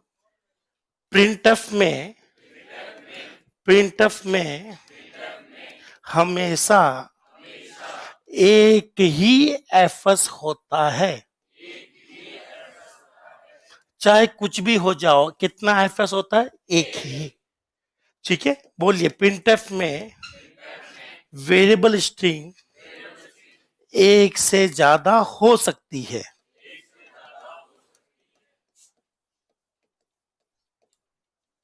क्या यहां तक ओके है? फॉर्म पर नजर रहेगी आपकी? क्या मैं आपको फंसा दूं? तैयार है? तो आपके कितने आइटम दिख रहे हैं? एक दिख रहे हैं चाहे दो दिख रहे हैं, वो किस पर निर्भर करता है?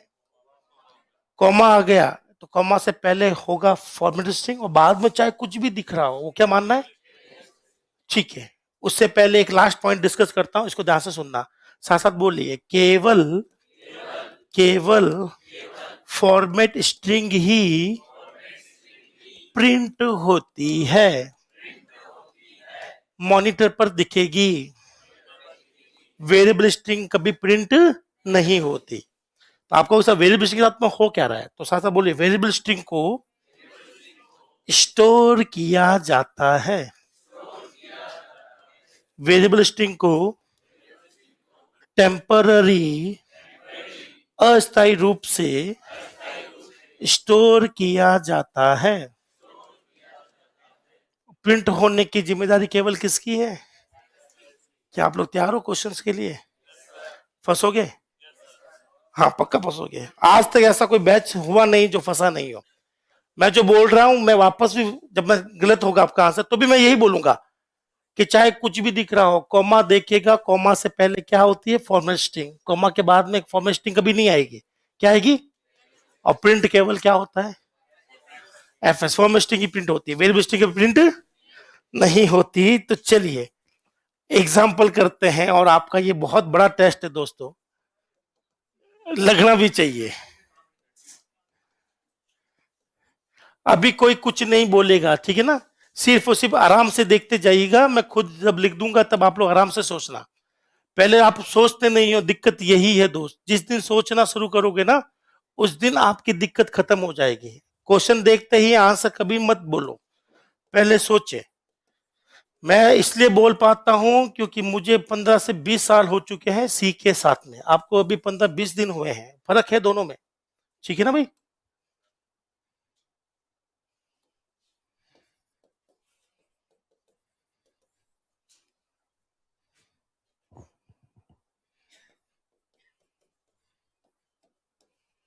क्या मैं लिखना शुरू करूं?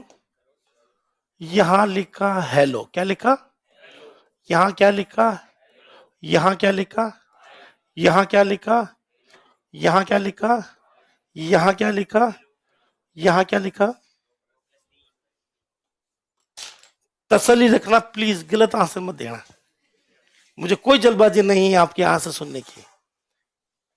ये सब के सब एग्जाम के क्वेश्चंस है, और ये सब के सब आपको केवीएस में ज्यादा देखने को मिलेंगे, और एनलिट के एग्जाम में साइंटिस्ट ग्रेड बी का होता है वहां पर। पहले का आंसर, तो जो भी आपका ये फॉर्मेट स्ट्रिंग है, जो भी होगा वो आपका छप जाएगा एग्जैक्टली से। बहुत पहला पढ़ाओ क्लियर। दूसरा पढ़ाओ।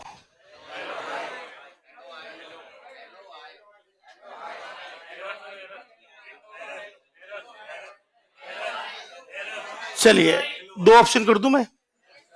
एरर नाम की कोई चीज नहीं है, दो ऑप्शन है, थोड़ा सोचे और समझे।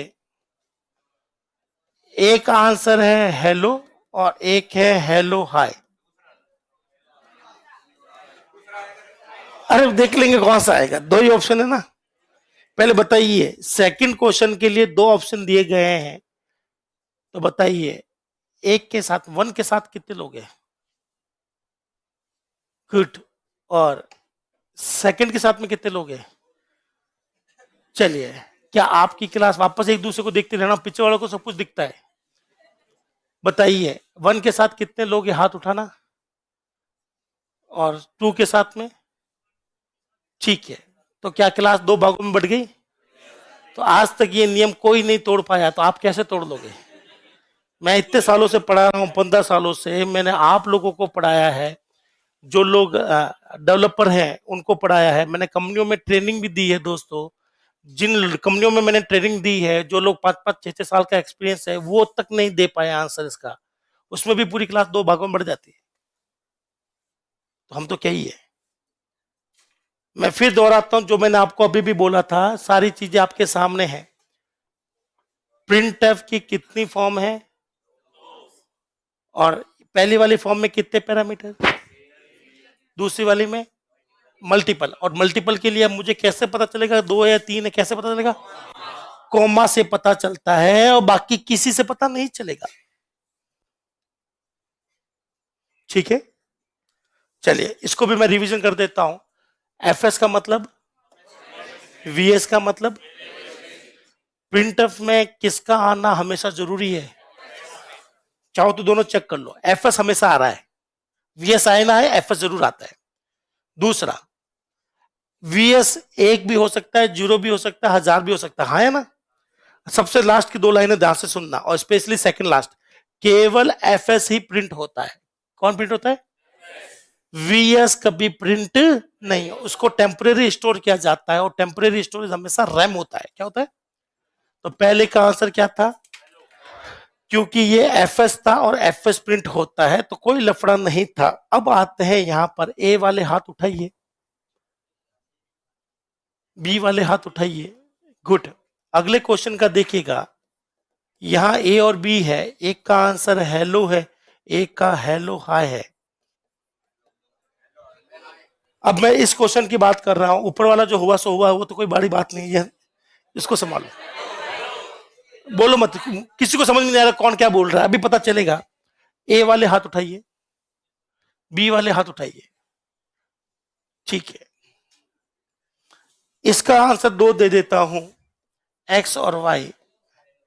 एक तो आएगा हेलो और एक आएगा हेलो 5, और एक्स वाई जेड हेलो 2+3। बताइए, नहीं हेलो मत बोलो, एक्स वाई जेड बोलो। एक्स वाले हाथ उठा हुए, वाई वाले, जेड वाले। ठीक है, चलिए अब शुरू करते हैं। शुरू करूं मैं? कोई बड़ी बात नहीं है, आज तक बड़े बड़े डेवलपर भी नहीं बच पाए, आपको कोई बिल्कुल छोटे से अभी तक। ये यहां से लेकर यहां तक प्रिंट होगा, क्या ये आपको क्लियर है दोस्त? इस पर चर्चा खत्म हो गई। पहले मुझे बताइए यहां कितने पैरामीटर है? जिसको दो दिख रहे हैं वो बताइए। दो किसी को नहीं दिख रहे, तो यहां पर कितने पैरामीटर है? कौन सा पैरामीटर एक है तो कौन सा है? एफएस। क्या है? एफएस है। एफएस जो होता है डबल कोट से डबल कोट्स, ये बोलो, ओपन हुआ, बंद हुआ, ढांचा बना, अंदर वाला छपा।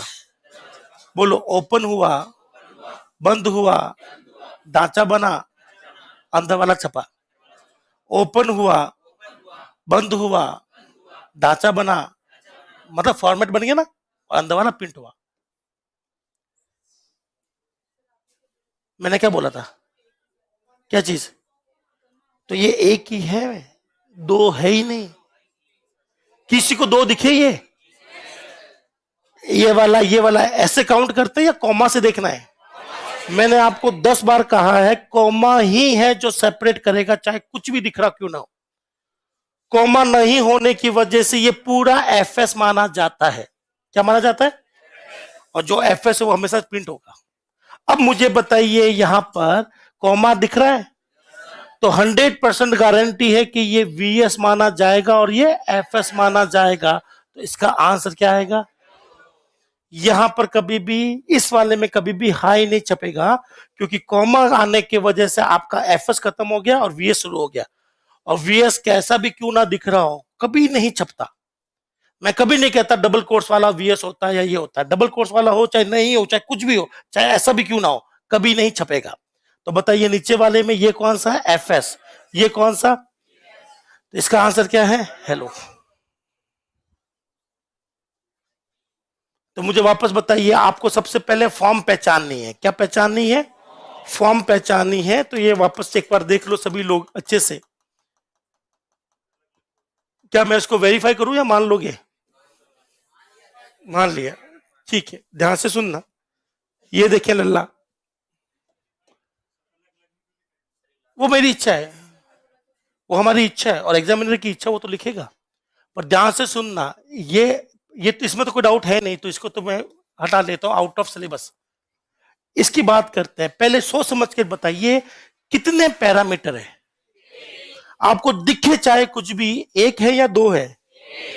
एक कैसे पता चला आपको एक है? कॉमा से पता चलता है। कॉमा के अलावा दुनिया में कोई सेपरेट नहीं करेगा, सिर्फ कॉमा ही है जो दो चीजों को सेपरेट करता है। तो दिखने में चाहे कितना भी अटपटा क्यों ना दिख रहा हो, डबल कोट से डबल कोट्स के बीच वाला प्रिंट होता है, डबल कोट से डबल कोट्स के बीच वाला प्रिंट होता है, तो हेलो प्रिंट होगा। इससे कोई फर्क नहीं पड़ता। हाँ ले जाओ। अब मुझे बताओ, डबल कोट से डबल कोट प्रिंट होता है? ये बताइए फॉर्मेट स्ट्रिंग है या वेरिएबल है? फॉर्मेट ही है, क्योंकि कॉमा नहीं है। तो ये वहां से यहां तक होगा, और क्या प्रिंट होगा? हाय। किनके बीच में? नहीं, इन दोनों के बीच स्पेस नहीं है। अगर आपको स्पेस छापना है तो आप ऐसा छापिए ना, तो अगर स्पेस छापना है तो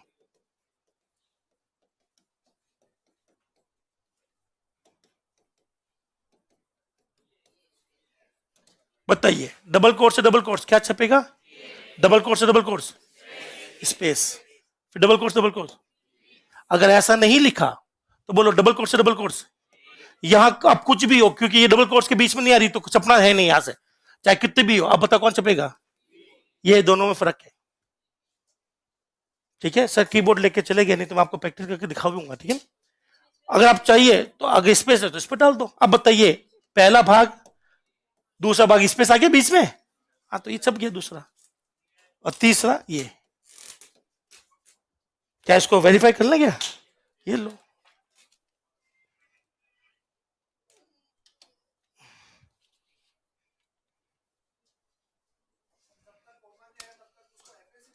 बिल्कुल। मैं ये तो कह रहा हूं, आपकी आंखें नहीं मानेगी।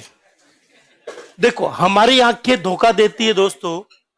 ठीक है ना, आंखें हमारी धोखा देती है। कंपाइलर अंधा है बेचारा, कंपाइलर को तो सिर्फ ये बोला गया है कि भाई कॉमा आवे तब तुझे अलग बनना है, उसको उसको दिखने से मतलब नहीं है। कंपाइलर की आंखें थोड़ी, हमें चाहे कुछ भी दिखे।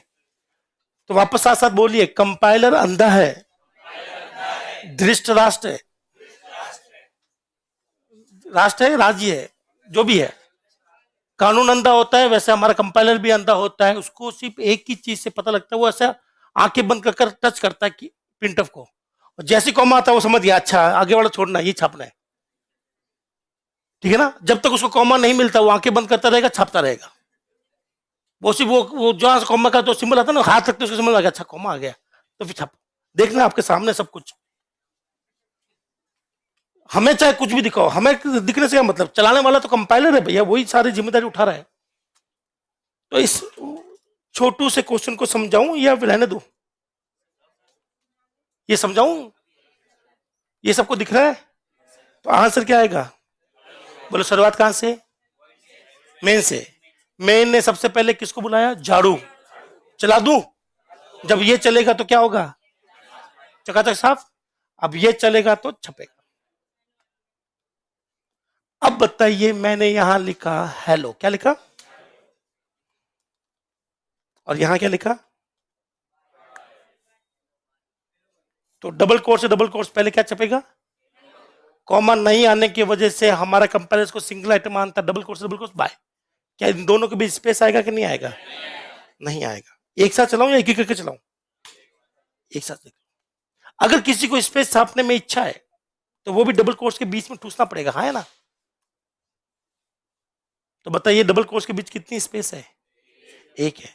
तो बताइए इसका आंसर क्या आएगा, बोलो हेलो सिंगल स्पेस बाय। और कोई कहता है मुझे ज्यादा स्पेस चाहिए, ये लो जी भरकर। क्या आपको ये चीज समझ में आई, पक्की बात, श्योर, ठीक है, दे दो, ये लो, अपने अपने घर की बात है, क्या है।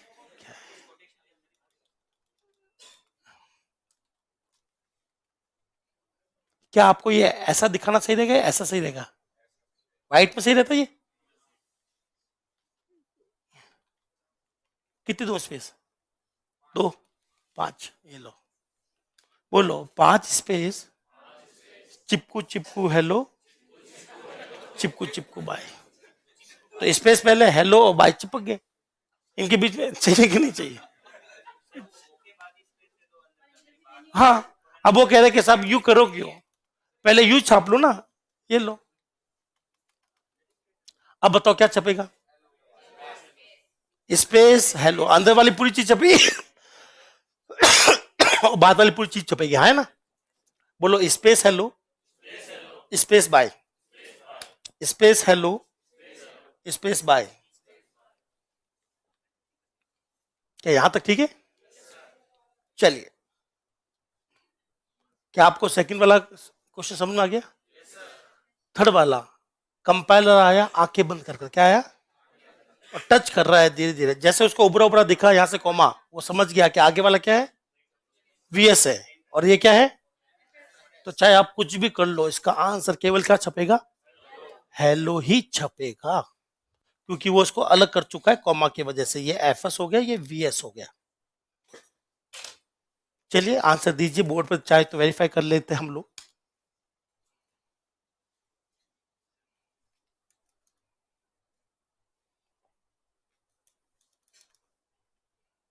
डराने के लिए मैं कुछ भी दे सकता हूं ना भाई, और एग्जाम में भी कुछ भी दे सकता है। तो बताइए आंसर क्या आएगा, बोलो हेलो बाय। अब बताइए कॉमा लग गया, पक्का। अब बताइए मैंने यहां पर लिख दिया,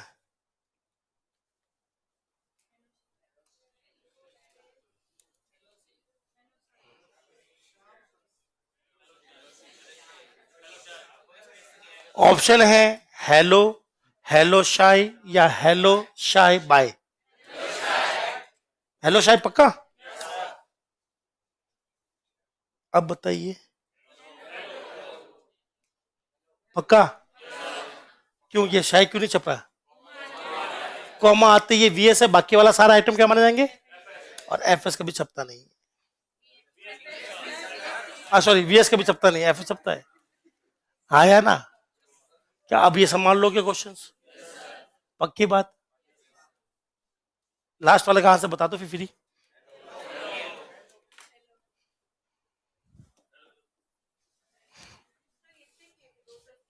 है?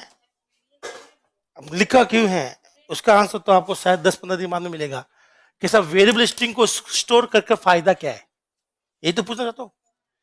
जैसे कि यहाँ पर 2+3 लिखा हुआ है तो हमारा कंप्यूटर 2+3 क्या बनाएगा? 5, और 5 को क्या कर देगा? स्टोर। अब स्टोर करके फायदा क्या होगा वो तो आने वाला समय बताएगा, अभी तो नहीं पता चलेगा क्योंकि आज शनिवार है, आज तो नहीं समझ में आएगा। लोग क्वेश्चन पूछ के खुद ही बातें करने लग जाते हो। हाँ तो बर्तन ना बचाए, लड़ाइयां होती है। क्या आपने ये लिख लिया है? ये वाला, ये वाला लिख चुके हो क्या दोस्त? ये वाला लिखा थोड़े, लिखो। और डाउट लगे तो दोबारा पूछ लो, क्योंकि ये जो लिखने का समय है, हालांकि ये देना नहीं चाहिए आप लोगों को, होना तो ये चाहिए था कि घर जाकर लिखे हम लोग, तो घर पर समय नहीं मिलता। तो मैं वास्तव में, मैं तो ऑनलाइन वालों को भी लिखने का समय देता हूँ। जब मैं ऑनलाइन पे पढ़ाता ना तो भी वो कहते हैं हम तो क्लास के बाद में लिख लेंगे, मैं कहता नहीं, लिखना एक सिर्फ बहाना है आपका और मेरा, मेन चीज है कि आपको समय दिया जा रहा है क्वेश्चन पूछने के लिए। तो जिस दोस्त को कोई डाउट हो तो वो अपना बेफिक्र होकर क्वेश्चन पूछेगा। मेरा काम है आपको एग्जाम के क्वेश्चन तक लेकर जाना कि एग्जाम में क्वेश्चन कैसे बनते हैं। तो प्रिंट एफ के जो क्वेश्चन बनते हैं वो आपके सामने है, उनको सॉल्व करने से पहले आपको इतनी जानकारी होनी चाहिए।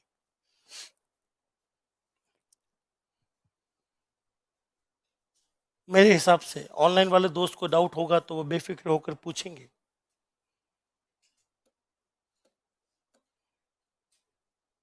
और मेरा ये पर्सनल एक्सपीरियंस कहता है, बुरा मत मानना कोई भी दोस्त, ऑफलाइन में ज़्यादा मज़ा आता है बजाय ऑनलाइन के।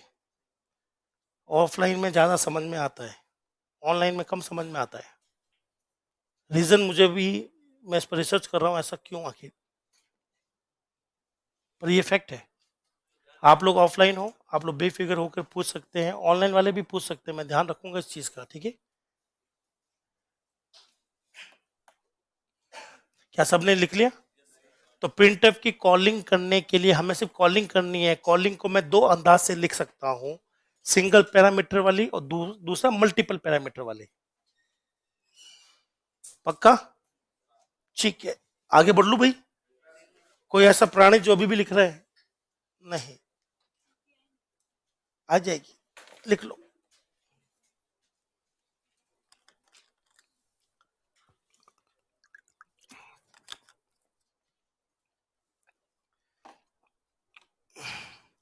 मेरा विश्वास रखिएगा, जैसे जैसे हम लोग आगे बढ़ेंगे कोडिंग में, आपको चाहे कोडिंग समझ में आओ ना हो, और आपको इतना यकीन हो जाएगा कि मेरा अवतार हुआ है, हो गया। जिस अब कुछ लोगों का नहीं हुआ है वो आगे लग जाएगा। पर मुझे, आप चाहे कुछ भी बोलो, सीख सकते हो। हाँ, ये आप में आया कि नहीं आया? भाई जो लोग पहले किसी इसमें काम कर चुके हैं उनको मेरे हिसाब से ज्यादा कोई इशू नहीं है, लेकिन जो लोग पहली बार सीख को देख रहे हैं, ठीक है ना, वो लोग मुझे बताएं कि आपको समझ में आ रहा है कि नहीं आ रहा है। लेकिन जानते हो मुझे ज्यादा लोग कौन पसंद करते हैं? जिन्होंने कभी सी नहीं पढ़ी है, जो पहले पढ़ चुके हैं। जो पहले पढ़ चुके हैं वो मुझे बहुत ज्यादा पसंद करते हैं, सच में ये फैक्ट है। और हर बार वो सरप्राइज होता है, अच्छा अरे ऐसा भी था क्या, मैं तो कभी देखा ही नहीं, मैंने कभी नोटिस नहीं, कभी ध्यान नहीं दिया। और जिनके पहले से पाठ्य साफ, उनको कोई फर्क ही नहीं पड़ता, उनको लगता है दुनिया में हर जगह ऐसे ही पढ़ते होंगे हम लोग, वो ज्यादा सरप्राइज नहीं हो रहे। पर ये फैक्ट है दोस्त। कई बार तो मेरी पुराने स्टूडेंट जो थे ना, उनसे तो कई बार बहस भी होती थी, वो कहते साहब ऐसा हो ही नहीं सकता। मैं चाय के साथ लगाता था, हर बार वो हार जाते थे। अब आपका बैच थोड़ा सा होशियार है, उनको पता चल गया कि नहीं सर तो नहीं लगानी है। नहीं ऐसा नहीं है दोस्तों को, फर्क मैं बताता हूँ क्या है। फर्क है कि आपने मोस्टली पढ़ा है और मैंने मोस्टली काम किया है, तो हमें तो एक एक चीज के बारे में पता होगा तभी हम लोग काम कर पाते हैं। तो थोड़ा सा ये एडवांटेज है मेरे पास में कि जो व्यक्ति प्रैक्टिकल काम करता है उसको थोड़ा सा गहरा नॉलेज होता है, बाकी ऐसा कुछ नहीं है। कोडिंग है आसान बहुत, ऑनलाइन से फ्लर्ट करना शुरू हो चुके हैं। ठीक है, ये सब लोगों ने लिख लिया? कोई डाउट? आगे बढ़ू मैं दोस्त? अच्छा रुक जाता हूं, ठीक है। ये सारी जो मेहनत थी ना वो उन क्वेश्चंस के लिए थी जो एग्जाम में आए थे। बोल, दिक्कत है, दिखाते अभी वो भी दिखाते। अच्छा क्वेश्चन है, इसलिए कैसे हो गया ये? अच्छा क्वेश्चन। आगे बढ़ू मैं दोस्त?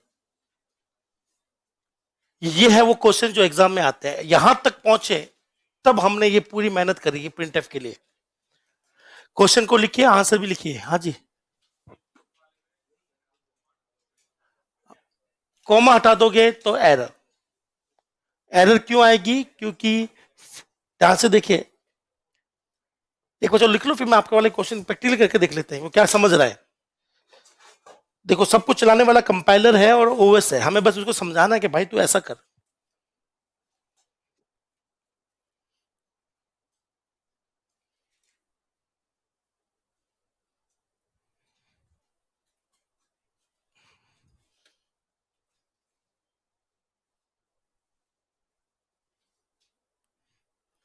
वेरिएबल पहले पास करे तब प्री प्रिंटफ में प्रिंट नहीं होगा। अशोक, प्रिंटफ का वेरिएबल से दूर दूर तक कोई नाता नहीं है। अभी मेरे प्रोग्राम में रत्ती भर का वेरिएबल नाम का कोई चीज नहीं है, फिर भी ये मेरा प्रिंटफ हंसते हंसते चल रहा है। तो क्या प्रिंट होगा क्या प्रिंट नहीं होगा, चाहे वो वेरिएबल हो चाहे वो नहीं हो, उससे कोई फर्क नहीं पड़ेगा। फर्क ये पड़ता है कि प्रिंटफ को चलाना अपन को आना चाहिए कि ये वर्क कैसे करता है प्रिंटफ। और ये प्रिंटफ की पूरी जानकारी नहीं है दोस्तों। प्रिंटफ को मैं 3 बार पढ़ाऊंगा आपको। आज मैंने आधी जानकारी दी है, आधी जानकारी और दूंगा एक दिन, और लास्ट में जब जानकारी मिलेगी उस दिन आपको पता चलेगा कि प्रिंटफ बहुत बड़ा टॉपिक था जो 3 टुकड़ों में हमने टाइम टू टाइम किया। अगर वो बीच वाला और लास्ट वाला टुकड़ा भी समझा दूं तो सच में समझ में नहीं आएगा। नहीं है, ठीक है ना? जो भी है वो वेरिएबल स्ट्रिंग कुछ भी हो सकती है। नहीं, बात वो नहीं है। नहीं, बात वो नहीं है। मैं शब्दों को सुनो, सभी लोग साथ साथ दोहराओ। वेरिएबल स्ट्रिंग कैसे भी दिख सकती है। फॉर्मेट स्ट्रिंग डबल कोट्स में दिखेगी। जो आपकी इच्छा हो, जो आपकी इच्छा हो, जो आपकी इच्छा, कॉमा भी यूज करो ना डबल कोट्स के बीच में। चलिए अब इसकी वैरायटी देखते हैं कि क्या क्या ऑप्शंस निकल आते हैं। अब आपके डाउट क्लियर करते हैं कि ये तीनों चारों क्वेश्चन समझ में आ गए। पहला कभी एग्जाम में आएगा नहीं क्योंकि पहला का सबका आंसर सही था। मेनली जो एग्जाम में आते हैं वो 2 और 3 है। ये आपको केवीएस के एग्जाम में देखने को मिलेंगे और यूजीसी नेट में मिलेंगे और एनलिट में मिलेंगे। किसमें?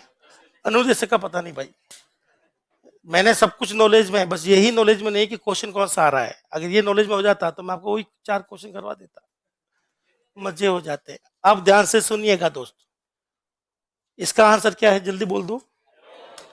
कोई डाउट है? नहीं। इसका आंसर क्या है दोस्तों? क्या ये पूरी फॉर्मेट स्ट्रिंग है? साथ साथ बोलो, फॉर्मेट स्ट्रिंग डबल कोट्स में ही आएगी। फॉर्मेट स्ट्रिंग डबल कोट्स में ही आएगी। तो बताइए आंसर क्या है? हेलो 2+3, ये सारे अक्षर छप जाएंगे, ठीक है ना? है ना? वेरिएबल स्ट्रिंग कुछ भी आ सकती है लेकिन फॉर्मेट स्ट्रिंग का नियम है डबल कोट्स में आएगा। अब मुझे बताइए, पहला ये उनका डाउट था हमारे दोस्त का कि सर क्या ये प्योर फॉर्मेट स्ट्रिंग है क्या? क्या ये वेरिएबल स्ट्रिंग भी है क्या? मुझे बताइए, क्या ये फॉर्मेट स्ट्रिंग बन सकती है क्योंकि डबल कोट्स चाहिए? क्या ये वेरिएबल स्ट्रिंग है क्या? नहीं, क्योंकि कॉमा चाहिए। तो ये कुछ नहीं है, तो ये एरर है। क्या है ये? क्या आपको ये चीज समझ में आई? अभी ये एरर नहीं है क्योंकि इस बार ये क्या मान गया? Variable string. ये तो कैसे भी, इससे कोई दिक्कत नहीं है। फॉर्मेट स्ट्रिंग डबल कोट्स के बीच में आ रही है, परफेक्ट, कोई एरर नहीं है, आंसर है। लो, क्या आपका आंसर सही है? अब आपका क्वेश्चन देखते हैं। इन्होंने कहा सब ये क्या होगा, यहां पर कोई भी अक्षर लिख सकता हूं ना मैं, तो बोलो ए प्लस बी डॉलर, कट गया। हाँ, और ये बोलो सी डबल कोर्स वाई, ठीक है ना, ये लिखा हुआ है ना। तो बोलो डबल कोर्स की शुरुआत और डबल कोर्स का अंत, शुरुआत यहां से अंत यहां तक, यहां तो सब कुछ ठीक था। अब ये जो आगे बचा हुआ वाई और डबल कोर्स, क्या ये प्रॉपर फॉर्मेट स्ट्रिंग में है? लटक गया ना ये, ना तो ये वेरिएबल स्ट्रिंग बन पा रहा ना ये फॉर्मेट स्ट्रिंग बन पा रहा है, एरर क्या आएगी? चलिए देखना चाहोगे ये?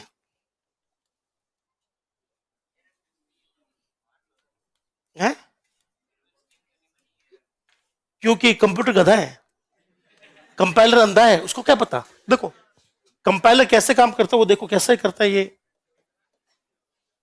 बोलो कंपाइलर पहले डबल कोड से शुरू होकर दूसरे पर रुकेगा और बीच वाले को छापेगा।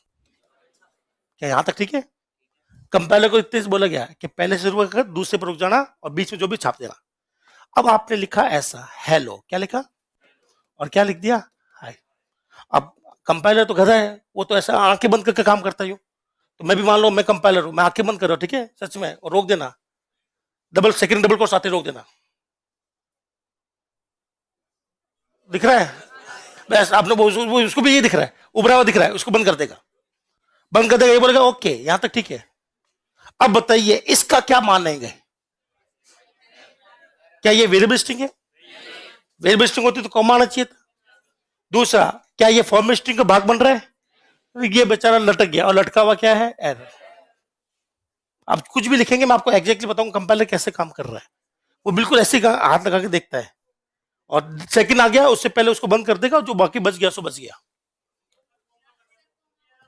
हाँ कॉमा लगा दो तो बोलो, अगर मैं कॉमा लगा देता, क्या लगा देता, मान लो यहां लगा देते, बाद में देख लेंगे, और बाद में और देख लेंगे दोस्त क्या हो गया।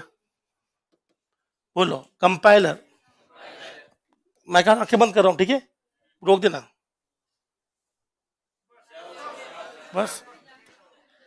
क्या ये ओके है? बोलो ये कुछ नहीं है, ठीक है, ये वेरिएबल स्ट्रिंग की नहीं मसला था, क्योंकि ये फॉर्मेट बिल्कुल खोटा है। ये होता तो चला लेता मैं, पर ना तो ये कुछ बन ही नहीं पा रहा है, तो ये भी एरर है। क्या ये? चलिए एक और कर लेते हैं। नहीं होगा, ऐसा नहीं होता कि आधा चल जाए आधे में एरर आ जाए, हाँ है ना। तो ये आएगा तो पूरा एरर ही आएगा। एक मिनट रुक जाओ, एक एक करके सारे क्वेश्चन देख लेते हैं। कहां गए? हाँ बोलो, कॉमा, चलो यहां लिखता हूं हाई। बोलो डबल कोर्स शुरू हुआ, मैं आंखें बंद कर रहा हूं, डबल कोर्स पर रोक देना मुझे, ठीक है, आप ही रोकना, बाकी कोई नहीं बोलेगा। रुक जाऊं, बस जो बच गया छाप दो।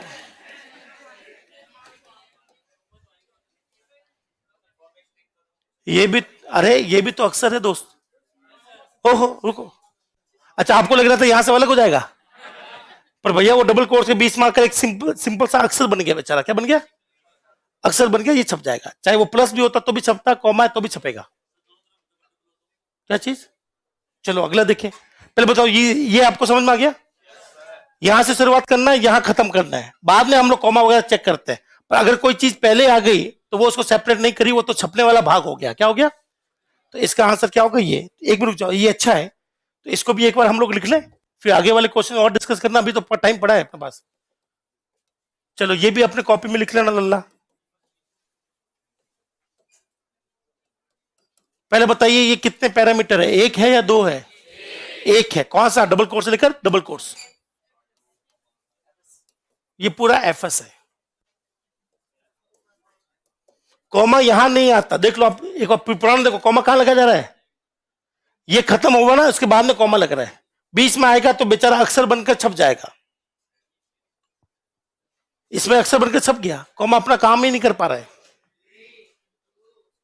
क्या गई? दबा दो,